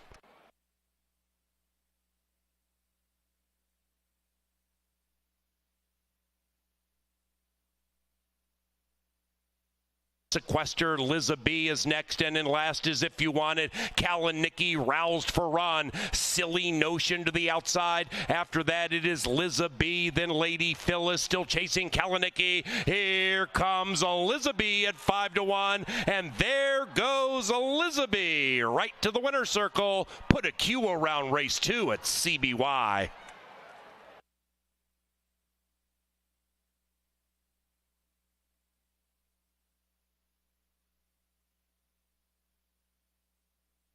The veteran mare, Superstar Bia. Behind them, Nora's Legacy and Big Andy. And now they're into the final furlong.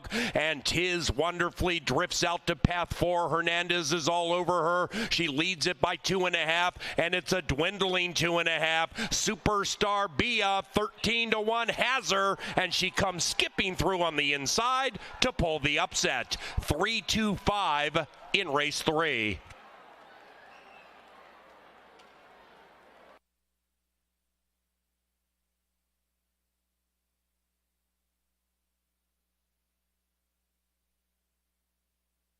Puts a length and a half on Kamikaze Blue. Inside, Cross the Causeway. Outside, Chase the Chaos. And after that, it is Red Sense, and they're into the final furlong. Mr. Muldoon, Cross the Causeway. Chase the Chaos, working really hard to the outside to catch that deuce, but it's not happening. And Mr. Muldoon makes them cry uncle.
Well, Mr. Muldoon gets it done in start number 2. Very impressive on his part. He's riding the rail under Alonzo Quinones, and when saw the light of day, there he goes. 7-2 winner to close out things in the post time pick 4, but that leads us into a horizontal, a 10% takeout horizontal anew in our pick 5. That starts right here in race number 5 with Minnesota Breds. Everybody's looking for win number 2, a $7,500 price tag attached to them, and 1 mile is the distance. Scratch number 4, Dynamometer. He will join us later in the week. The one, Pirate Bird, needs a clean trip. Last time he took to the turf really hasn't been his thing thus far. In 3 tries, he's only beaten a horse or 2 home. Pirate Bird gets back to the main track, where he kind of has a muddled running line from the end of July.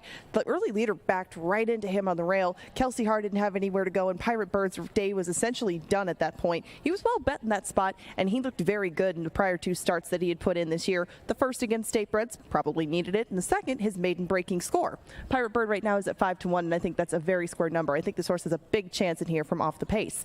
Tiger Hunter looks to double up from his maiden win. It wasn't that long ago, just 8 days ago, he broke his maiden for this price tag and did it in a clear fashion. He was 10-1 that day. He's half that price today. He was the only dropper in that field against a field that had seen a lot of each other in the past, including Red Wave and Guest Check. But he got an excellent ride out of Lindy Wade, who has kept that momentum going, looks to pick up another win on the weekend, and he knows Tiger Hunter after that last win together.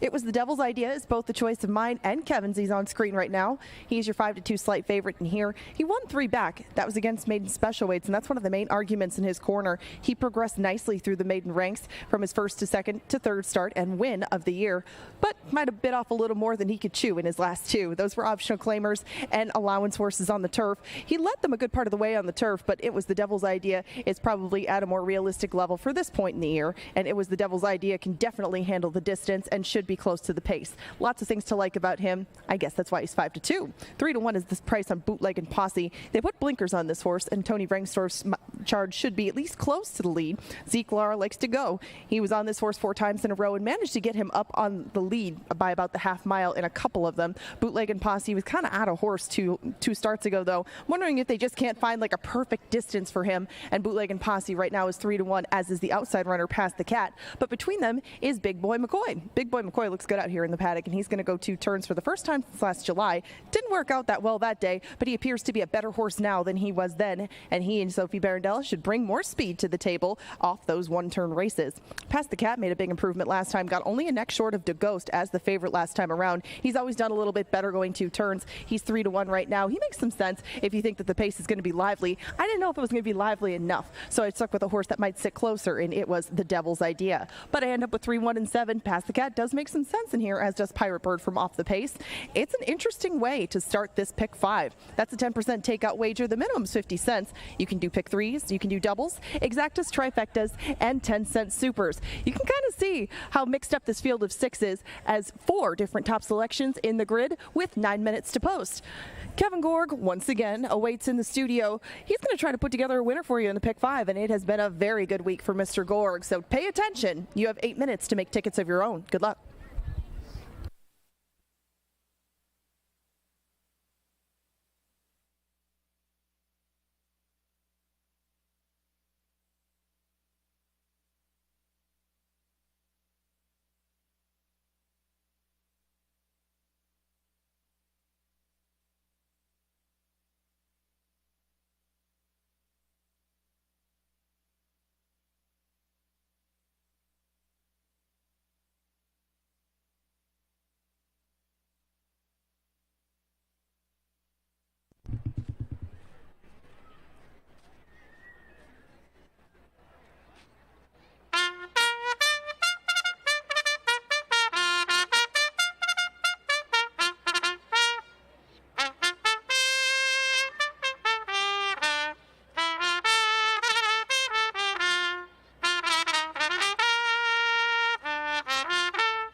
Well, Canterbury fans, on the heels of a pick 4 that paid over $4,000, you are seeing exactly what a 10% takeout can do for these payoffs. It really does pay off to give yourself a chance and get in the game with these amazing opportunities that Canterbury's put forth all summer long. Here comes the pick 5 with that 10% takeout. I've got a $48 ticket. I don't know if we're going to see quite the long shot capabilities we saw in the pick 4, but man, I want to go deep early. This race looks wide open. You can tell by the betting. I'm going to use 4 horses here, 2, 3, 6, and 7. The 3, it was the devil's idea, is my top pick in the race, but I think this is going to be one of those races where the trip will matter, and any of those 4, I think, can win the race. Race 6, 3 horses. 1, Bruce's Girl. 7, Danzig Star. And 8, Fat and Furious. Another turf race that I think will come down to the final 50 yards. Now, really, the rubber going to meet the road here in race 7. It's my power play of the day. I'm going to single the 6, Noel's Angel. The pick 5 really going to come down to that power play today. I have a lot of confidence that speedball with Harry can get us the money. 8th race to me, another 2-year-old race where you're going to need to have some coverage. I'm going to use 1, 2, 4, and 8. The 8, Cupid's Crush for Mac Robertson, the most likely winner, but I want some depth on that ticket. I see some talent in that field. And race 9, we'll close it out with just 2 horses, the 2 and the 7. Candy Prince is my top pick, the 7, in that last race. $48 ticket. It goes like this: 2, 3, 6, 7 with 1, 7, 8 with 6 with 1, 2, 4, 8 with 2 and 7. You can play my ticket. You can modify my ticket, but you've got to get those bets in now. The pick 5 starts in just 4 minutes. Your chance for hundreds, sometimes thousands, like we saw with the pick 4 earlier. Good luck and enjoy.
It is now post time for the 5th.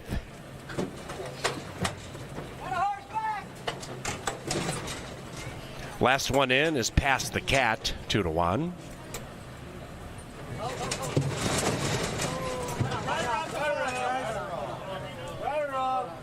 Consternation from the middle.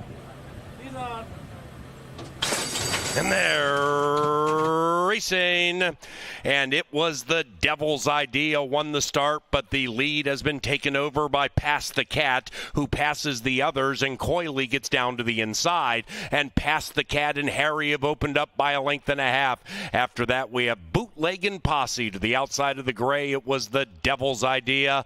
Pirate Bird soars along, 5 out of it, overtaken by Tiger Hunter. And Tiger Hunter's looking to win 2 in a row. Big Boy McCoy is next, and only 4.5, maybe 5 from the front. A very controlled early pace being established by Past the Cat. Bootlegging Posse attempting to join to the outside, and it was the Devil's Idea will come soaring through to the inside, and now we have 3 abreast. Tracking is Tiger Hunter, 2.5 from the lead, and about 3 clear from Pirate's Bird. Then it's Big Boy McCoy, now 8 lengths from the front. It was the Devil's Idea. Past the Cat between them. Bootlegging Posse is 3 wide off the far turn, and they have gone 5 clear from Pirate Bird, Tiger Hunter, and Big Boy McCoy's beginning to run on around about the quarter pole. It was the Devil's Idea. Slugs it out with Past the Cat. After that, Bootlegging Posse and Pirate Bird, and Past the Cat is resurgent to the outside of it was the Devil's Idea, and they're locked in battle into the final furlong. It is Past the Cat, and it was the Devil's Ideas having a tough time passing the Cat. Past the Cat slowly edging clear. It is Past the Cat to grind out a victory. It was the Devil's Idea second, Pirate Bird a distant third.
Into the winner's enclosure, it is Past the Cat and Harry Hernandez. Past the Cat is a 4-year-old bay son of Revolutionary out of Sabella, bred in Minnesota by Woodmere Farm. The winning owner, Wayne Simon, and the winning trainer, Vic Hansen. The fifth race is official. Most recent pick 3 paid $133.70. Race number 6 is on the turf course, listed as good, just like the main track.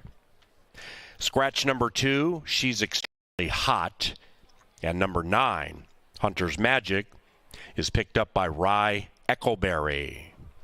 Race number 6 begins the final pick 4 this week at Canterbury, and post time is 22 minutes from now.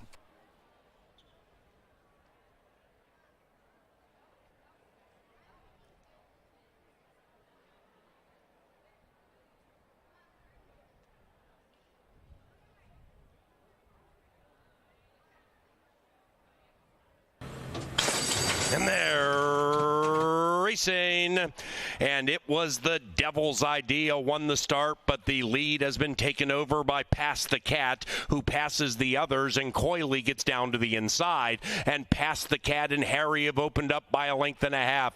After that, we have Bootleggin' Posse to the outside of the gray. It was the Devil's Idea.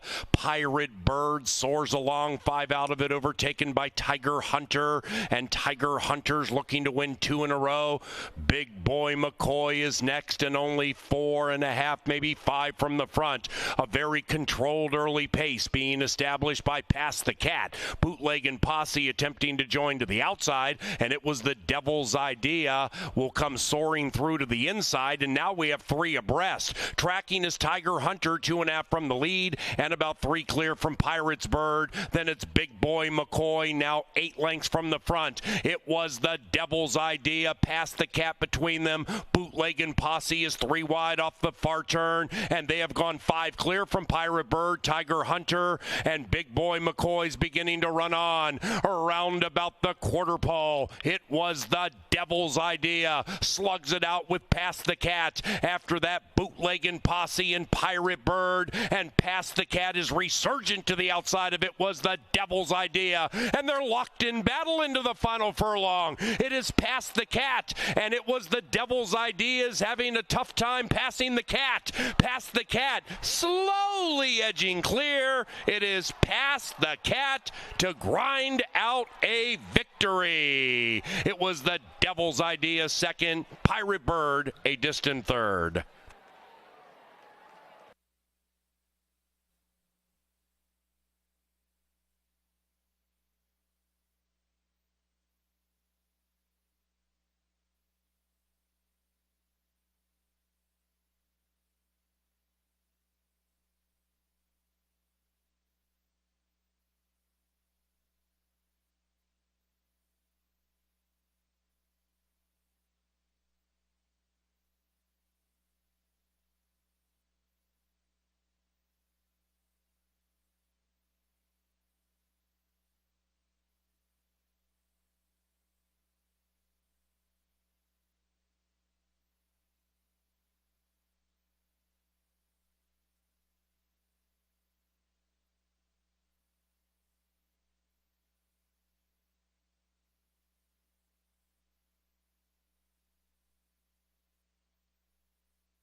It's been a pleasure to welcome Harry Hernandez to Shakopee, a new shooter in the saddle. He looks like he's well on his way to a riding title on the heels of winning in emphatic fashion at Turf Paradise over the winter. Great young kid, and you saw the talent on full display there in race number 5. Had that horse, got hooked, got passed, and then came right back at him on the outside to get Vic Hansen into the winner's circle. We sail on to race 6. Gotta love grass racing, even though we got some rain. Andrew Offren and the crew have put together a card with 3 different turf races, including this humdinger. Look at the wagering here. I don't think we'll see any big, heavy favorites in this race. One thing I do know, we're going to see a big closer from post 1. Fun horse, Bruce's Girl for Mikey Beeler, who just went into the Canterbury Hall of Fame. Hazel Farm, Fernie, my guy, Jimmy in the house with Constantino Roman in the saddle. If you bet the 1, don't get too worried early. She likes to amble out of the gate, let the race kind of dictate terms, and then she comes with one big run every time. She's fun to watch in the stretch. She'll be rolling late. She looks good down here in the paddock. Good muscle, kind of ambling along. Big late danger here is Bruce's Girl. Number 3 is Tantima, the Minnesota bred. Last seen in the turf last July 4th. That was last summer. Decent closing kick when right, but still has yet to record a turf win. She'll have to run a big race to contend with this bunch.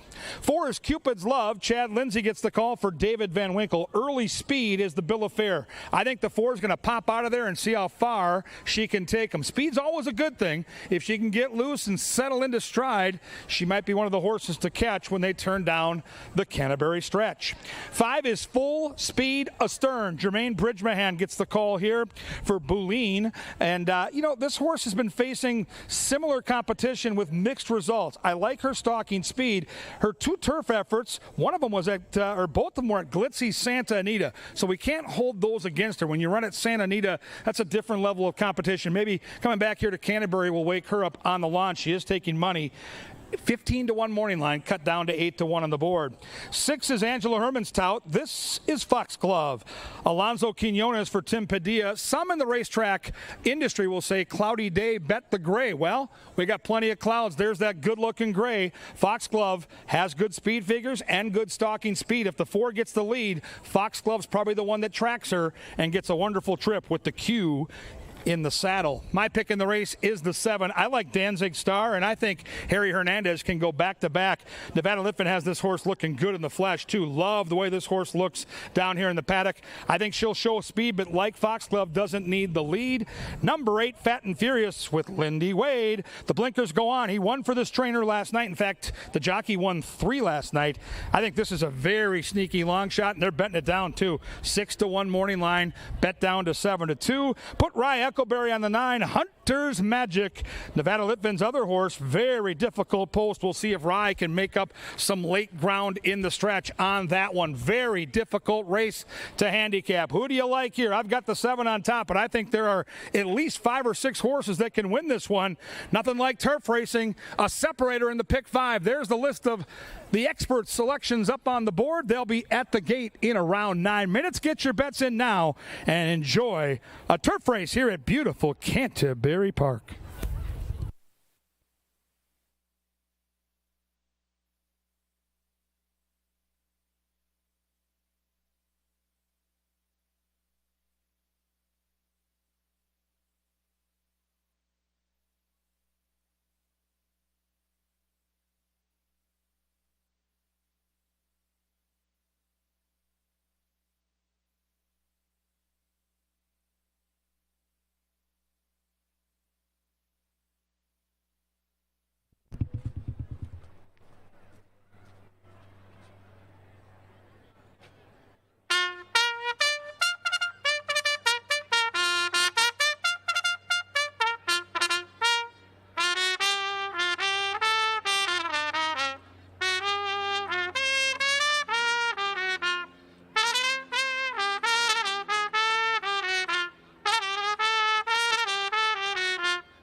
field for race 6 is making its way on track.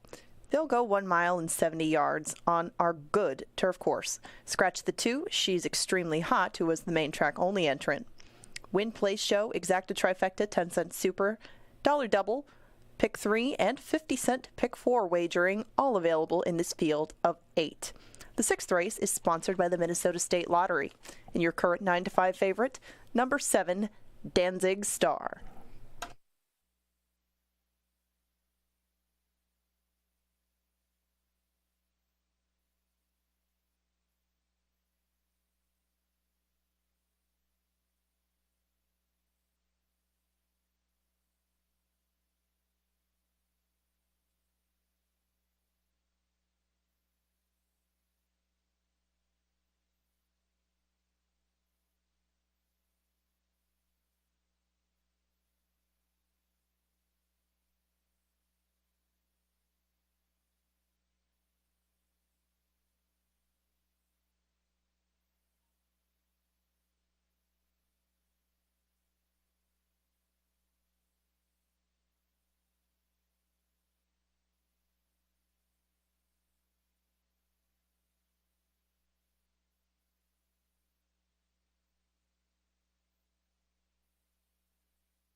We're 5 minutes away from race number 6 now, and that is my pick 4 ticket on the screen.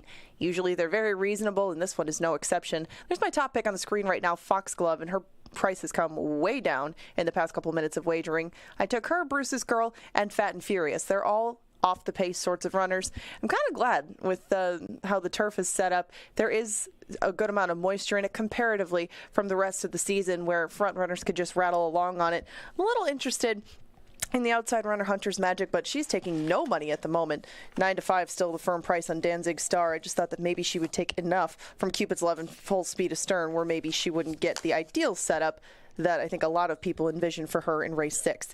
Race 7, I'm all about Knowles Angel. She ran an excellent race in her first start at the level, and now she gets an extra half furlong, but has the same speed to bring to the table, and it really didn't look like much around her had the same sort of pace.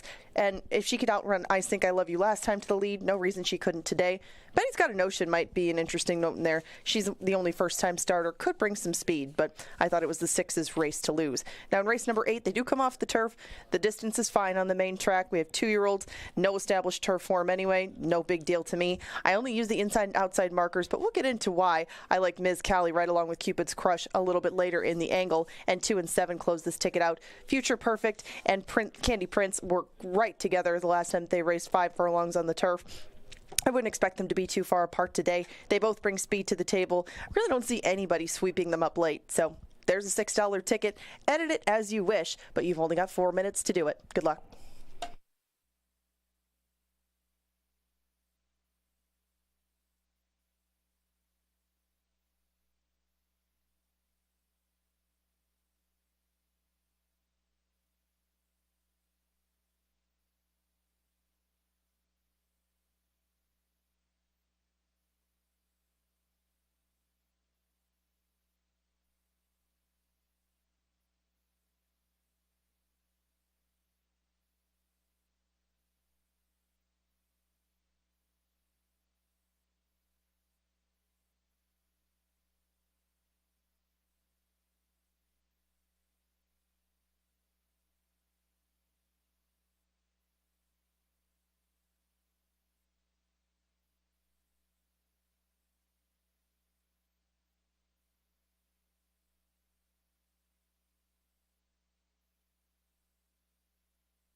Ladies and gentlemen, a late scratch here in race 6. Scratch number 5, full speed astern.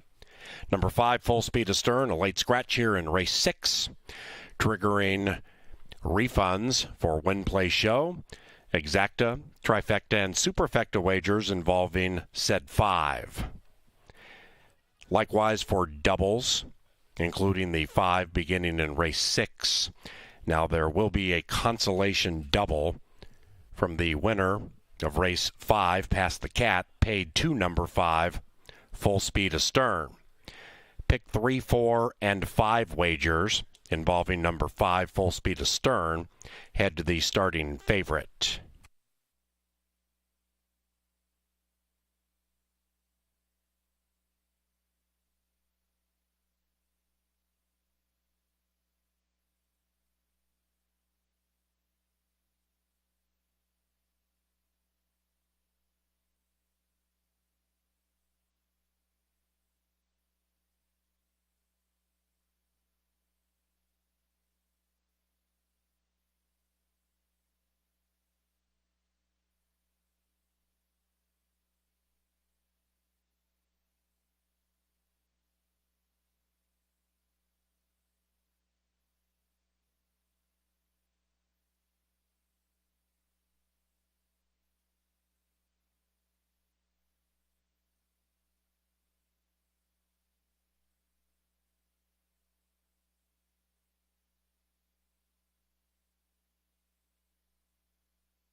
It is now post time for race number 6.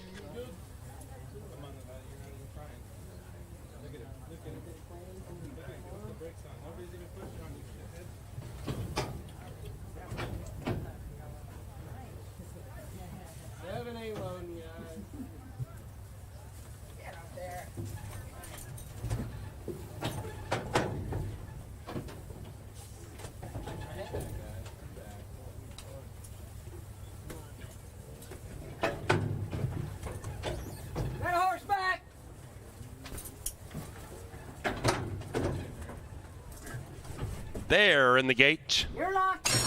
And they're racing. It's turf time at CBY. And Cupid's Love comes out of the gate fast, looking to break hearts. Danzig Star is clinging to that one, but now Cupid's Love puts the pedal to the metal and opens up by a length and a half at 23-1, and the early pace is quite hot. In third is Fat and Furious, 5 lengths from the lead, and about the same margin clear from Foxglove. That's the gray now mid-pack, and a good 6 out of it as they all race well off the inside. Then we come back to Hunter's Magic, 9 lengths from the front, and to the inside of Tantima. The one in last is Bruce's Girl. They now slow down up front and are covered by 10, and the leader is Cupid's Love, trying to steal away at a fat price. Danzig Star, the even money favorite, is right outside of that long shot, and those two are right together. After that, it is Hunter's Magic, sequestered to the inside of Fat and Furious, 2.5 lengths clear from Foxglove, and Foxglove is in the clear, 5 out of it, and to the outside of Tantima, Bruce's Girl, now attempting to make a move, and speaking of moves, there goes Danzig Star, and Danzig Star just ran away from them by 3, make it 4, Danzig Star full throttle as they head for home. In second is Fat and Furious, outside of that is Foxglove, then on the far outside, Bruce's Girl, and they're into the final 225, and Harry and Danzig Star starring in race 6, leading it by 5, and it is Danzig Star, the people's choice, cruising to the winner's circle. 7-6-3 in race 6.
Number 7, Danzig Star, ran first. It is 7-6-3-8 in 140.31.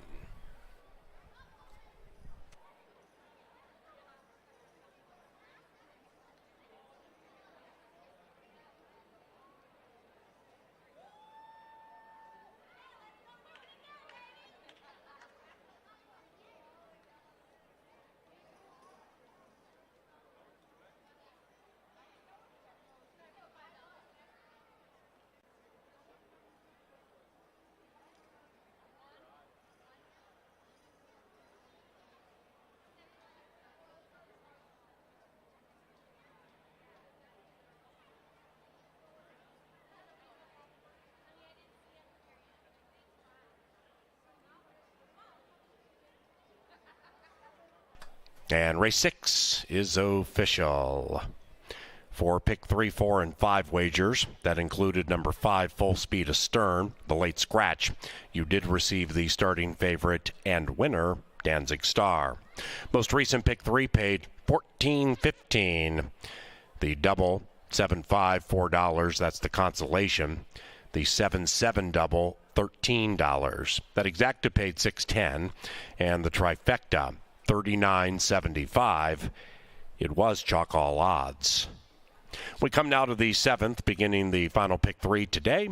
No scratches, no rider changes in the 7th, and post time is about 23 minutes from now, courtesy of the Minnesota Lottery. and the lottery scratch-off game. We also thank JTR Roofing and roofwithjtr.com. Parents, there will be no kids running on the racetrack today due to the wet dirt conditions. No kids running on the track following race number 9.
Now entering the winner's circle, Danzig Star and Harry Hernandez. The winning owner and trainer, Nevada Litvin.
You're locked. And they're racing. It's turf time at CBY, and Cupid's Love comes out of the gate fast, looking to break hearts. Danzig Star is clinging to that one, but now Cupid's Love puts the pedal to the metal and opens up by a length and a half at 23-1, and the early pace is quite hot. In third is Fat and Furious, 5 lengths from the lead, and about the same margin clear from Fox Glove. That's the gray now mid-pack, and a good 6 out of it as they all race well off the inside. Then we come back to Hunter's Magic, 9 lengths from the front, and to the inside of Tantima. The one in last is Bruce's Girl. They now slow down up front and are covered by 10, and the leader is Cupid's Love, trying to steal away at a fat price. Danzig Star, the even money favorite, is right outside of that long shot, and those two are right together.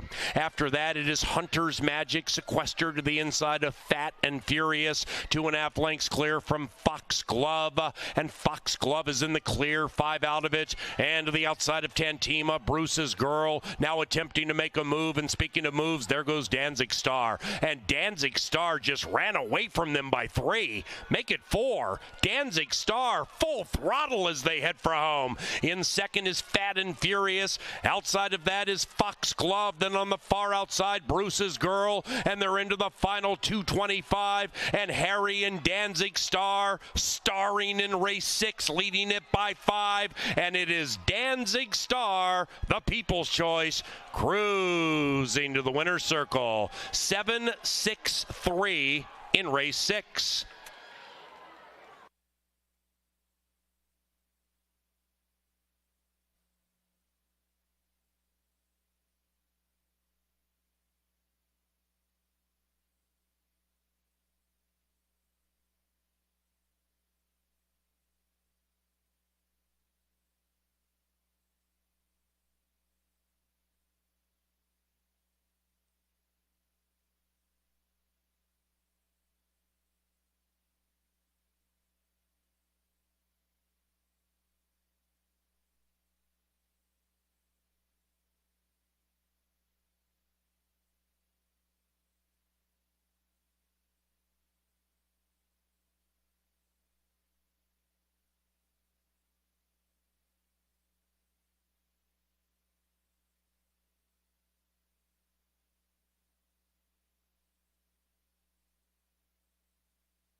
Top jockey Harry Hernandez does it again. Nevada Litvin continues under the radar to have an awesome summer training at Canterbury, and the People's Choice provides a victory in race number 6. Here we go to race 7. 6 furlongs, the bill of fare. These are fillies and mares bred in Minnesota, and we've got a special birthday girl here. Come on in here. Troy Bethke's daughter, Olivia, works hard on the backside, kind of.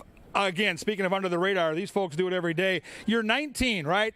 The world is your oyster, and here you are with us at Canterbury helping Dad settle the one horse here in this race. Where does this rank in terms of birthdays for you? It's got to be close to the best ever. It's always one of the best. I wouldn't want to be anywhere else. Now, your dad has been so good to all of us in the press box over the years. In fact, my daughters kind of grew up feeding your family's horses. What is it about horse racing that gets in your blood that you love so much? I don't know. It's just the rush of it. I mean, even just galloping horses in the morning, it's just crazy.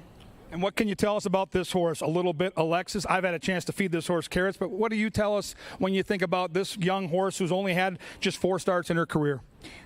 She's a fun, spunky horse. You know, I gallop her in the morning. She likes to go and wants to play, so I'm hoping she's going to run a good race today. You go help saddle the horse with Dad. Happy birthday. Hope you end up in the winner's circle, getting a picture on your birthday. That is the young lady that gallops the horse number 1. It's Troy Bethke's daughter, Olivia, her 19th birthday, but there are no off days at Canterbury. You're back at work doing your job. Great to see that for Troy, and really wish the horse nothing but the best. And the good news is people are betting the birthday girl's horse, 15-1 morning line. A little bit Alexis up on the board at 8-1. 2 makes her racing debut for Jerry Livingston. Now, Livingston's a trainer that trains quarter horses, thoroughbreds, and he knows how to get speed into a horse. The workout pattern is great. You get Miguel Arroyo, you get good bloodlines, and you get a nice price, nearly 10-1 on Bet's Got a Notion. 3 is Lucy's Looking Left. This was the morning line favorite, and the 3 and the 4, who were both super low odds in your program for that morning line, are both drifting upwards. They've got race experience, they've got some of the best speed figures, and you get Sophia Barandella. And by the way, Sophia has made quite the impression here at Canterbury this season. She got a win the other night. When she has a live horse, she puts them in the spot to win. She's terrific, and she rides for Mac Robertson. The fact that Mac puts her on the horse should tell you all you need to know. Number 4 is I Think I Love You. Kelsey Haar gets the call for Lynn Rarick, another jockey that's doing good things, a horse with good speed. 2-1 morning line. On the board at 8-1. I don't understand that at all. Very strange betting on both the 3 and the 4. 5 is Timber Lady, Crystal Conning. So 3 in a row for the girls in the jocks room. Timber Lady should be flying late. Over 26 is pesky, but I think the horse can get a piece at a price. Here comes the power play. I don't know what happened to that morning line. It was 9-2, but even money? Okay. Harry Hernandez is a big part of that, right? People know that Harry's winning a lot of races, and he's really good. So that's part of the angle. He's got a horse with a ton of early speed. Probably could have won last time. I think today's the day she graduates. She's quick. She's Noel's Angel, and she's even money. Number 7 is Exodus and Hope. Constantino Roman for Timmy Anderson. 6 starts at Canterbury.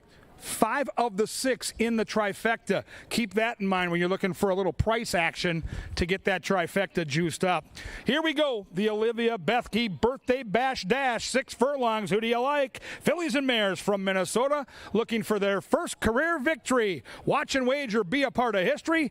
Get down to the betting lines right now. Good luck. We'll see you back for race 8 and the late double.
you.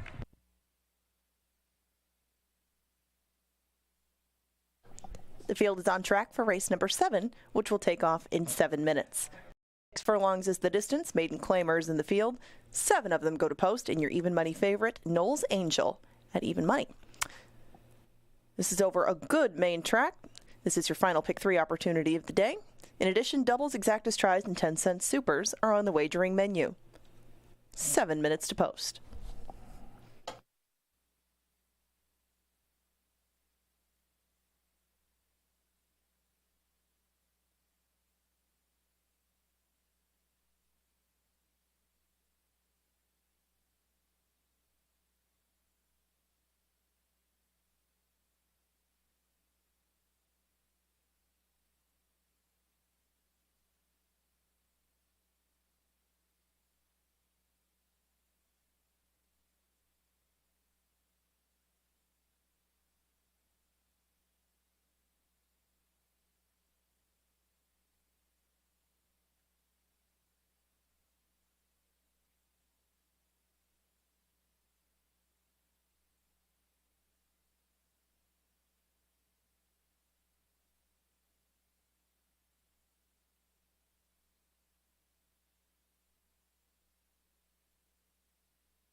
With 4 minutes to post for race number 7, we got an angle that might help you out in pick 3 terms. Now, race 8 features 2-year-olds, and that's where our angle comes into play, because there's going to be a horse that a lot of people hone in on and perhaps single in their pick 3s, might have singled in their pick 4s, and we're going to get to that horse now. That's Cupid's Crush. Cupid's Crush is not the angle horse, but it's the horse to beat in race number 8. She's got experience over a lot of her competition and a lot of things to like. She's on the outside. Pretty advantageous for 2-year-olds. Cupid's Crush went off at under 2-1 in her seasonal debut, and she gets Constantino Roman, who's hitting at over 25% with Mac Robertson. Now, Cupid's Crush is this filly on the outside. She ran into a monster. Well, I guess for a debut runner. She ran very well at first asking, and this is going to be one of the favorites in the Northern Lights debutante. Now, Cupid's Crush will probably end up in that spot if she shows some improvement today, even if she doesn't win. She ran well enough in this first start, and she'll probably run well today if she duplicates anything like this. She got a little bit green, started weaving in and out, but the race was already over by that point, and the very talented winner drew away. She doesn't lose a whole bunch in defeat to her, as that's a very talented horse that beat her, but we're going to try a horse to do the same thing today that that Thunder's Rock and Roll did last time to Cupid's Crush. These are Miguel Silva's 2-year-old first-time starters at the 2022 meet. There's not a whole bunch of them, but if you look at the winner was almost 10-1. That's Cajun Ninja. They don't put out a whole bunch of 2-year-old firsters from this barn, but when they do, they're usually at a price, and this one might be too. He puts out a couple in the next race. That's Ms. Callie and Chaparrita. Now, If you look closer at both of these, it looks like they've worked out together a number of times in the summer, or just at least been on the same pattern. On July 10th, on August 10th out of the gate, and on August 21st out of the gate. And each time, Ms. Callie, the rail runner, has got the best of the 6 Chaparita. She also gets Harry Hernandez in the saddle, who's obviously having an excellent day. And this might be another price possibility for Harry Hernandez with the presence of Cupid's Crush. That's the angle. Try Ms. Callie. See if maybe she can't pull an upset on the outside runner, or at least use her in verticals. She should be a price, and she might make your pick 3 late with a little bit of an upset potential.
The maidens are moving into the starting gate, and it is post time for the 7th, beginning the final pick 3 this week. Racing next week, Wednesday, Thursday, Saturday, and Sunday. CanterburyPark.com for details. We are in deep stretch of CBY 2022. Exodus and Hope, 12-1 goes in. And they're racing. Number 3, Lucy's Looking Left, unseated the rider shortly after the start. That is number 3, Lucy's Looking Left. Sophia Barandella, right in front of the gate, has popped up okay, and apparently no worse for the wear. There will be a general steward's inquiry into the start of race 7, so please hold all tickets. Meanwhile, the others roll on, and Knowles Angel has a 13-length lead into the far turn. That is Knowles Angel, and Harry looking to triple, now leading it by 15. I Think I Love You takes up the running to second. After that, a little bit Alexis. Then it's Exodus and Hope, and Betty's Got a Notion is after that. Behind that, Timber Lady looking all of 0 for 27, and they're chasing Knowles Angel. The wings continue to be spread, but the lead is diminishing, and I Think I Love You angles to the outside, and this favorite's all done. Holy cow. I Think I Love You broke the heart. Actually, I Think I Love You favored, broke the Angel's heart. Running on for second is Betty's Got a Notion. It is 4-2-7. Make that 4-2 and a photo in a very, very quirky race 7.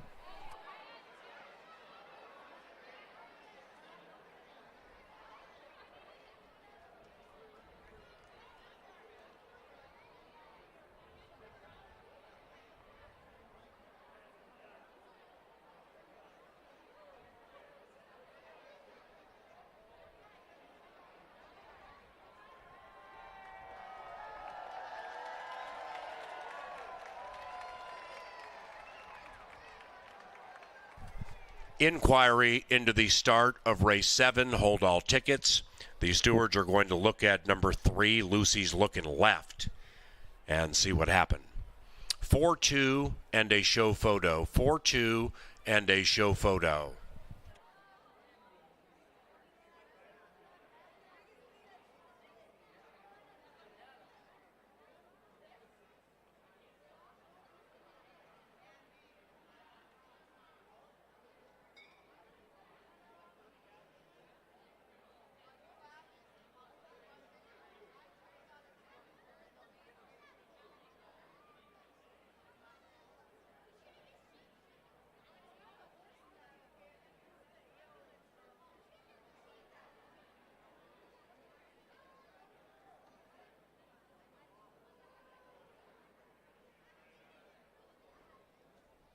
The inquiry sign is going to be removed. There will be no change. And number 3, Lucy's Looking Left, indeed is deemed a starter.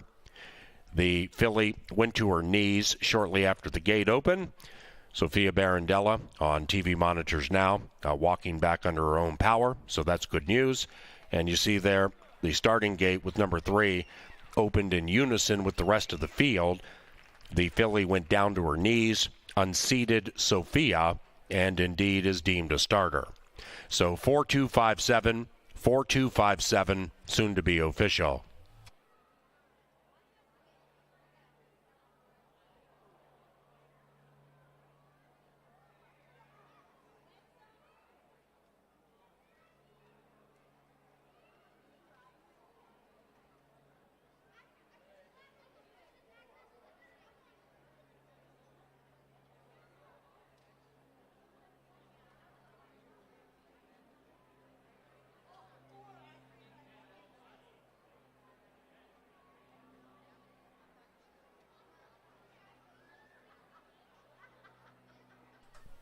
Seventh official.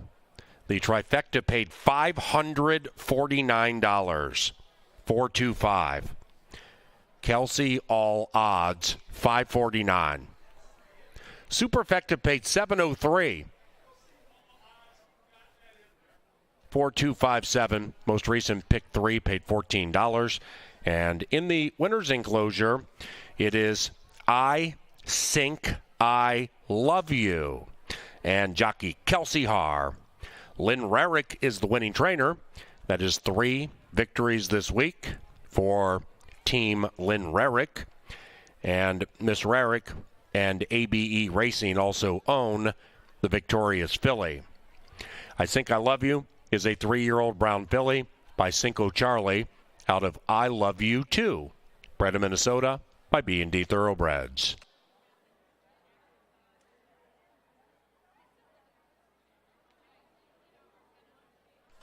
The 8th race is the penultimate for the week. This one is off the turf. The distance of 5 furlongs on the good main track is okay. Race 8 off the turf. No scratches, no rider changes, and post time is about 22 minutes from now.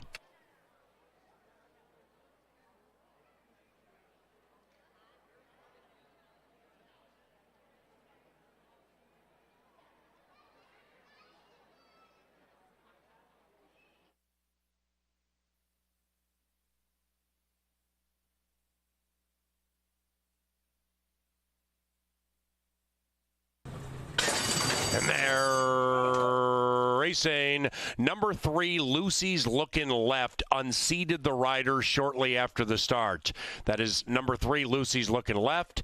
Sophia Barandella, right in front of the gate, has popped up okay, and apparently no worse for the wear. There will be a general steward's inquiry into the start of race 7, so please hold all tickets. Meanwhile, the others roll on, and Knowles Angel has a 13-length lead into the far turn. That is Knowles Angel and Harry looking to triple, now leading it by 15. I Think I Love You takes up the running to second. After that, a little bit Alexis. Then it's Exodus and Hope, and Betty's Got a Notion is after that. Behind that, Timber Lady looking all of 0 for 27, and they're chasing Knowles Angel. The wings continue to be spread, but the lead is diminishing, and I Think I Love You angles to the outside, and this favorite's all done. Holy cow. I Think I Love You broke the heart. Actually, I Think I Love You favored, broke the Angel's heart. Running on for second is Betty's Got a Notion. It is 4-2-7. Make that 4-2 and a photo in a very, very quirky race 7.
That was a crazy race. We got jocks falling off, horses with 12-length leads that don't hang on, and Kelsey R just kind of sticking to the task, getting the job done, getting the win as one of the favorites in that race. And now we sail on to the late daily double. The kids will head to the track after race 9. The kids run down the track. That's always fun, too. But, boy, this late daily double starts with a very interesting handicapping puzzle. Remember, we're off the turf here. This is 5 furlongs on the main track. Baby girls take center stage, and here they come. Number 1 has fast workouts. Angela talked about Ms. Callie in her angle, and I see why. California Chrome Baby, Harry Hernandez aboard, Silva trained, and gorgeous-looking equine athlete here in the walking ring. Just a beautiful specimen is Ms. Callie. If she runs to the workouts, she's likely going to show some speed, especially from that post at 5 furlongs. She'll need to hustle out there. If she runs to those looks, they might all be running for second, though. She looks fantastic as she comes out of the saddling enclosure. Number 2 is Mo Smokin', Lindy Wade for Gary Shearer and the Allwelling gang. This horse went off as a big favorite on debut, which tells me the barn thinks she can run, and she's only had 2 starts, so there's a lot of potential. A lot of noise down here, too. They're talking at each other. Mo Smokin', though, has a touch of early speed. Very good bloodlines. They paid $29,000 back in 2021 for this good-looking girl, and she's 7-2. Number 3 is Perfect Princess. Zeke Laura for Robert Klein. More good bloodlines, more good workouts. I see a lot to like here. Let's see if the horse is taking any money, and so far, lukewarm on the board. 8-1 was the morning line. Hasn't had a lot of movement so far. Tim Padilla is the conditioner of Get Out of My Kitchen. Cool name. Alonso Quinones rides. The Daddy Palace Malice won the Belmont Stakes. So you want bloodlines. Yeah, she's got them, no question. She might be a really good horse around 2 turns down the road, but the workouts say she might be just fine here at 5 furlongs early in her career as well. Number 5 is Nelly 2. Kelsey Har looks to go back-to-back. She rides for Bobby Klein. Steady workouts, not spectacular workouts. She's the granddaughter of the great Quality Road, so she could have some early winning in her bloodlines, and she's taking money too. 8-1. Number 6 is Chaparita. Chad Lindsay from Miguel Angel Silva. So Silva's got a couple in here. Good workouts, but not great workouts. The one has outworked her, as we talked about in our Today at the Races program, but certainly with that barn, you have to give it a look. 7 is Ice and Lemon. Carlo Lopez for Chip Woolley. Decent workouts. Cross traffic, that's the sire, and those horses tend to do well early in their careers. I'm going to wait and tell you my pick is up on the outside. We got a double handler in play. Love the double handler. It's Cupid's Crush, Constantino Roman for Mac Robertson. And the advantage to me here is this horse ran great on debut. Ran against a really nice horse who likely ends up in a stakes race next weekend. And this horse looks awesome out here with the double handler. I've got the 8 on top. I trust Mac. I think that post gives the jock some advantages, too, to kind of pick and choose where he wants to go. Baby girls here, just 2 years old, looking for their first career win. Amazing bloodlines top to bottom in here. These are some nice race horses. We'll see down the road how good these horses can be. Right now, though, you've got to get your bets in. It's time to head to the window. Race number 8 and the late daily double coming up, coming at ya, and it's all next.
We're down here in the Mystic Lake Winner's Circle one more time to play K-Fan categories. Right along with the K-Fan theme of things, our theme today is going to be NFL teams. Now, who do I have playing with me? Okay. I'm Molly. Where are you from, Molly? Burnsville. Hear that, Kevin Gord? Okay, you're going to have 15 seconds. Name as many NFL teams as you can. We're going to put you up against Zeke Lara today to see if you can get more than he does. If you win, you get a Minnesota Lottery scratch off. Are you ready? Yes. All right, 15 seconds on the clock. Go. Vikings, Packers, Patriots, Buccaneers, Browns, Dolphins. What? Bears. Did I say Browns? I said Bengals, Raiders. All right, stop. Oh, Okay. 15 seconds. I know, it's the fastest 15 seconds of your life. Now, you got 9. We're going to see how you stacked up against Zeke. Oh, Zeke. Panthers, Raiders, Chargers, Patriots, Baltimore, Cincinnati, Dallas, Kansas City, San Diego Chargers, Rams, Tampa, Miami, New York Jets, New York Giants. I'm so sorry. I'm sorry. Zeke knows his teams. Yeah, we still will give you some admission passes to come back. Maybe you can try it again. We still got a lot to come this season. Thanks for playing with me. Thank you.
The 2-year-old fillies have reached the starting gate, and it is post time. Post time for the Sunday penultimate. A cast of 2-year-old fillies do battle. Cupid's Crush, one of 2 in the race with experience, 4-5 and favored.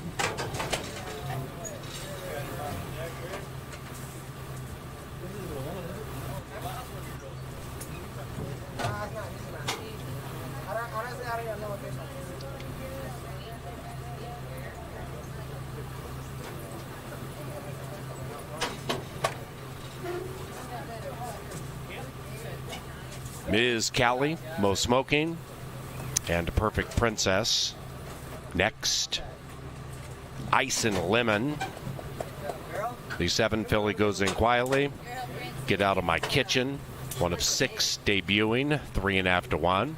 Cupid's Crush, 3 to 5. And this filly is the last in.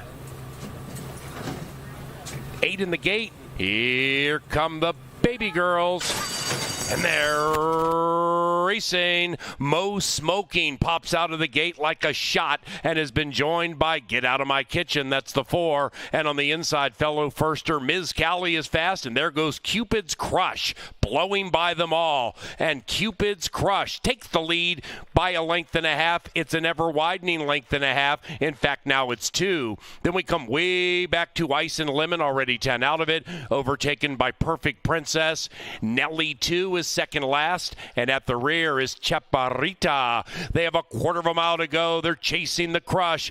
Cupid's Crush looking to break hearts, and doing so with a 5-length lead. After that is Ms. Callie. Then it's Get Out of My Kitchen to the outside of Mo Smoking, and they all have been left in the wake of a keen turn of speed by this 2 to 5 favorite, Cupid's Crush, who absolutely and indeed crushes.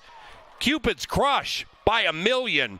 Ms. Callie second. Perfect Princess up for third.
Number 8, Cupid's Crush in 58.63. 8, 1, 3, 2.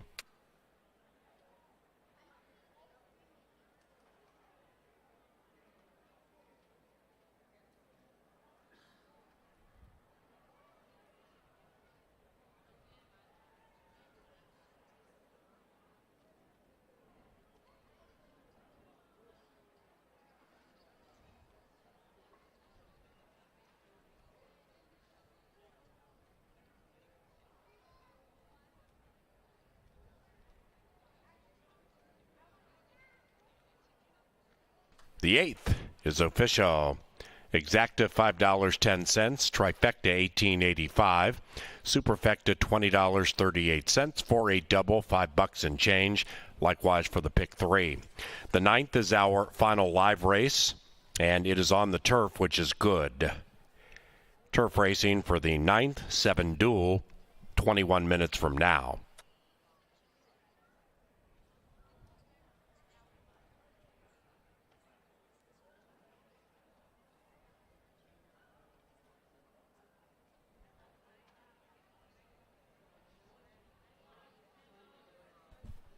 The victorious Cupid's Crush receiving a well-deserved bath for her toil.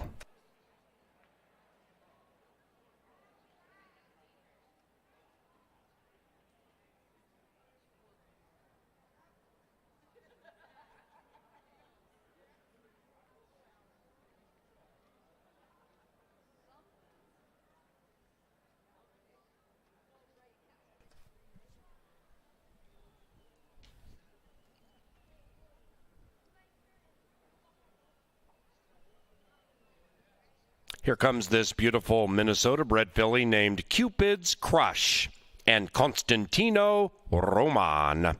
The winning trainer is our leading trainer, Mac Robertson. That is 7 victories this week for HOF Mac. Cupid's Crush is owned by Extreme Racing and is a 2-year-old bay daughter of Cupid out of Dazzling Sweetheart. She was bred by Mary and Eric von Segern and Barry Butzo.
Girls, and they're racing. Mo Smoking pops out of the gate like a shot and has been joined by Get Out of My Kitchen. That's the 4. And on the inside, fellow firster Ms. Callie is fast, and there goes Cupid's Crush, blowing by them all. And Cupid's Crush takes the lead by a length and a half. It's an ever-widening length and a half. In fact, now it's 2. Then we come way back to Ice and Lemon, already 10 out of it, overtaken by Perfect Princess.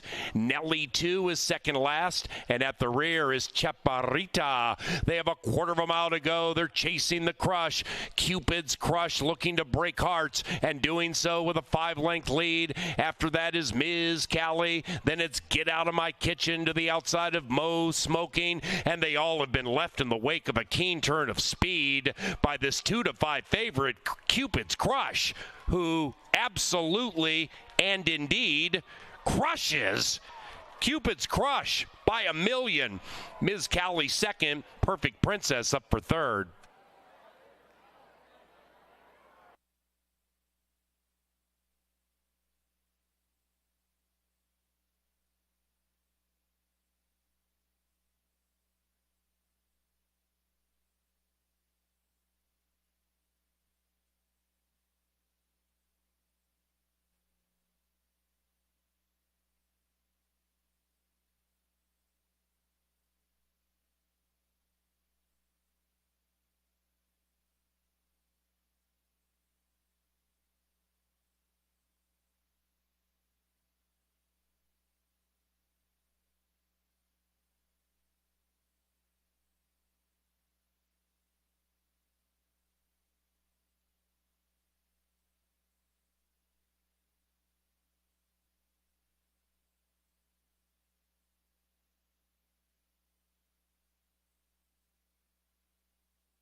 Time for the lucky last. Turf Sprinters will close the show, and another day, Ange, of upsets galore, and then some special racehorses late. The 2-year-olds always give you hope that maybe there's a stakes winner, maybe there's something special down the road. And Mac Robertson's horse last race was electric. Ooh, yeah, rematch forthcoming with the horse that she ran second to in her debut. If she improved that much, who knows where the next step will take her. Those two are very talented fillies, and there are more that will be joining them in the Northern Lights debutante. If you can join us for the state tournament, I guess you would say, Ted's going to state at the Festival of Champions, that is when you see the faces that you see the most often at Canterbury come together for the championship day. Those two are definitely going to be a part of it. We'll see who else decides to join in. That's just one of many events still coming up down the road. I mean, we're not even close to done, even though the season is reaching its twilight. I'm really looking forward to some of the things that we have left in September. Should be a lot of fun. Now we have to handicap a race and send the people home with some extra cash in their pocket. Good betting race. Claimers here. You look at the early wagering, and, I think when the dust settles, I think the 7's going to be favored. That's our top pick in the race. We both talked about Candy Prince in our Today at the Races program. Outside post, Eckleberry, Rengsdorf. Speed enough to put this horse kind of wherever he wants in the race. I like this horse a lot. I don't see this horse getting beat. Yeah, I don't think he'll end up the favorite. I think Future Perfect will end up the favorite, but not by a big margin. These two weren't far apart the last time that they met when Bayou Colonel ran them both down. Future Perfect was favored that day. Candy Prince and he really weren't separated throughout most of the journey. Of course, that was over a firm turf course, so take the time with a grain of salt. They're just naturally going to be on a different sort of playing field with an off-turf course, but whoever handles it, I think, is going to come out the winner of this. I just don't see anybody that can make much impact from the back. Like we talked in the pre-race show, I'm not sure if anybody can run down these two. They have excellent speed. Everybody in here seems to do some of their best work close to the front end, and these two are the speed of the speed, aren't they? They are. I think the other Mac Robertson horse is the one horse we talked about a couple hours ago that might be the wild card late. If they happen to hook up, they both have speed. Maybe that horse can reap the benefits from off the pace. Looks like a closer on paper. Still, I think, trying to figure things out at age 4. New gelding, off for a while. I think that layoff will do the horse some good. So I would give Extreme Mayhem at least a look to hit the trifecta. But I think you're right. I think it's the 2 or the 7 here, and I think it's going to be a front-end battle. Maybe St. Charles has something to say early. He's gone a little off form the last couple, but I think the 2 and 7 are the right 2. Yeah, if you get gelded, you probably do start reevaluating things in your life, and Extreme Mayhem might be in the right place at the right time. And there is a double handler. It worked again last race. People might chuckle a little bit, but by the way, when I was in the paddock last race, that horse that ran off the screen did have the double handler. So Troy Erkenbrack was onto something. Yeah, for sure. But back to Extreme Mayhem.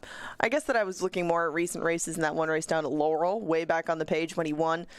He was not that far off the pace in the middle stages. Not the quickest horse out of the gate. That's the main problem. When you go 5 furlongs, if you give them any sort of head start, which this horse seems to a lot, it's difficult to make up for.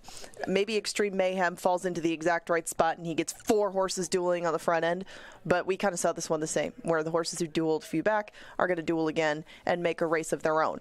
Now, I have the 1 in third. I have Ojitos in third because I did think that we would be reined off the turf, and I thought that this horse could benefit from a move to the main track.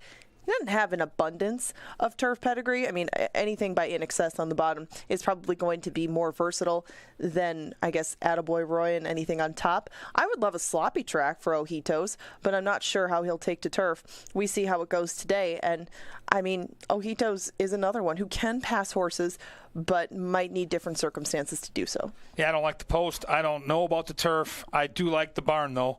I think Silva's horses right now are running well, and respect the horse. I don't see it on the turf. We'll see. Yeah, the bloodlines to me are a little sketchy when it comes to turf. I'm just not going to buy into that one on the grass. We'll find out. But I don't know. As I look at the race, I'm just trying to make a case for anything outside of these obvious 2, and the only horse I can come up with is the 4. So if you're going to get cute here, I think Extreme Mayhem absolutely has a chance to run the 2 favorites down if they hook up. There's a good look right now at our horse, Ange. What do you see with Candy Prince? Candy Prince looks good. I mean, he can be a tough horse, I think, at times. I mean, you can see he's got a whole lot going on his head, but he looks good. He's remaining composed. And on a day where some horses are getting a little bit hot and not making the best visual appearance, either in the paddock or on the track, I think that visually he's keeping his cool well.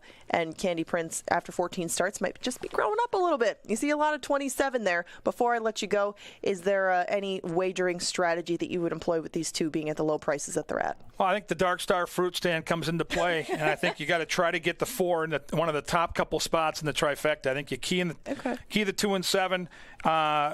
In the front spot and in the third spot and in the middle, you mix in horses like the 2 or like the 3, like the 4, and maybe your 1. But I think it's a very difficult race to get around the 7-2 or the 2-7. And you can see right there, the experts are in unison, one way or the other. We like that exacta. Maybe you're going to box them and collect your $5 on your $4 box. That's cool too. We're not judging, but it looks like a 2-horse race on paper.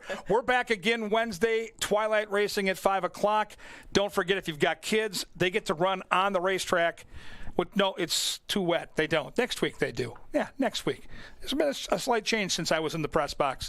I forgive myself for that because I didn't know that. All right, good night for Angela Herman and Kevin Gorg. Enjoy the rest of your night. Don't forget Del Mar racing well into the night. And, of course, the Card Club's open 24 hours a day, 7 days a week. Thanks for coming to Canterbury. Go get them in the 9th.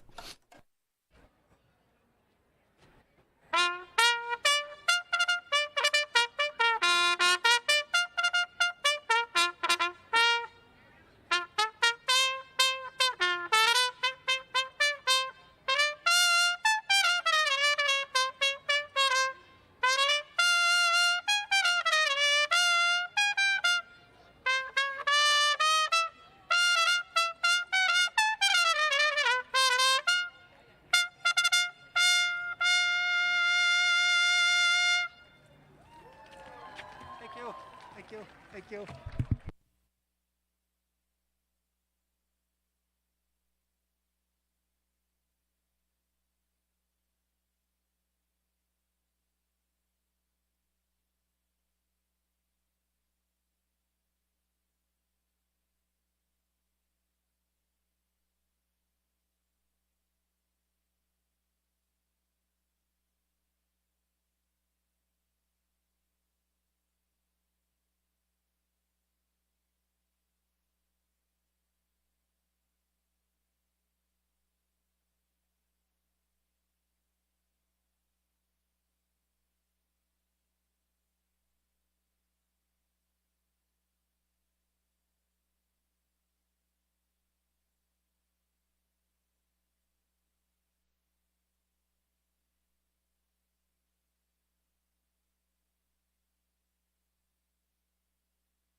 Moving into the gate, it is now post time for the 9th and final live race.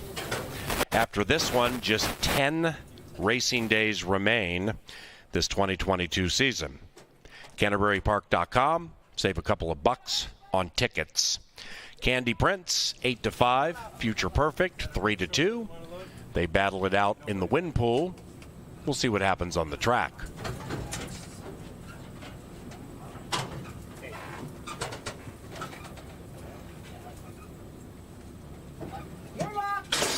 And they're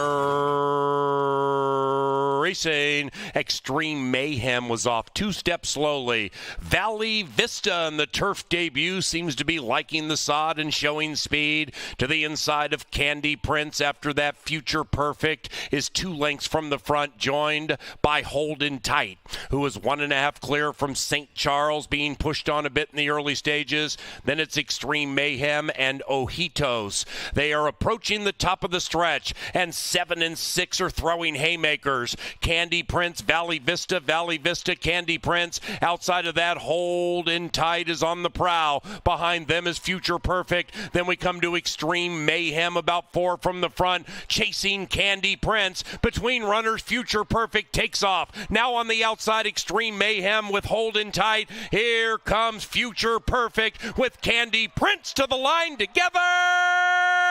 The week ends with a spine tingler.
We have an answer. Result of the photo shows the winner is number 7, Candy Prince, by a nose. 7-2-4-5 in 5.27.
Race 9 is official.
Now entering the winner's circle, it is Candy Prince and Rye Eckleberry. The winning trainer, Tony Rengstorff, and the winning owners, Winchester Place Thoroughbreds. They also bred this guy in Minnesota. Candy Prince is a 5-year-old chestnut son of Sydney's Candy out of Pretty Penelope. The card casino is open 24/7 for some blackjack or Texas Hold'em. We have other card games, so stop by if interested. Otherwise, racing resumes at Canterbury Wednesday at 5 o'clock, and that begins the final 10 days of live racing this 2022 season. Thank you for joining us, and if you're leaving the racetrack, please drive safely.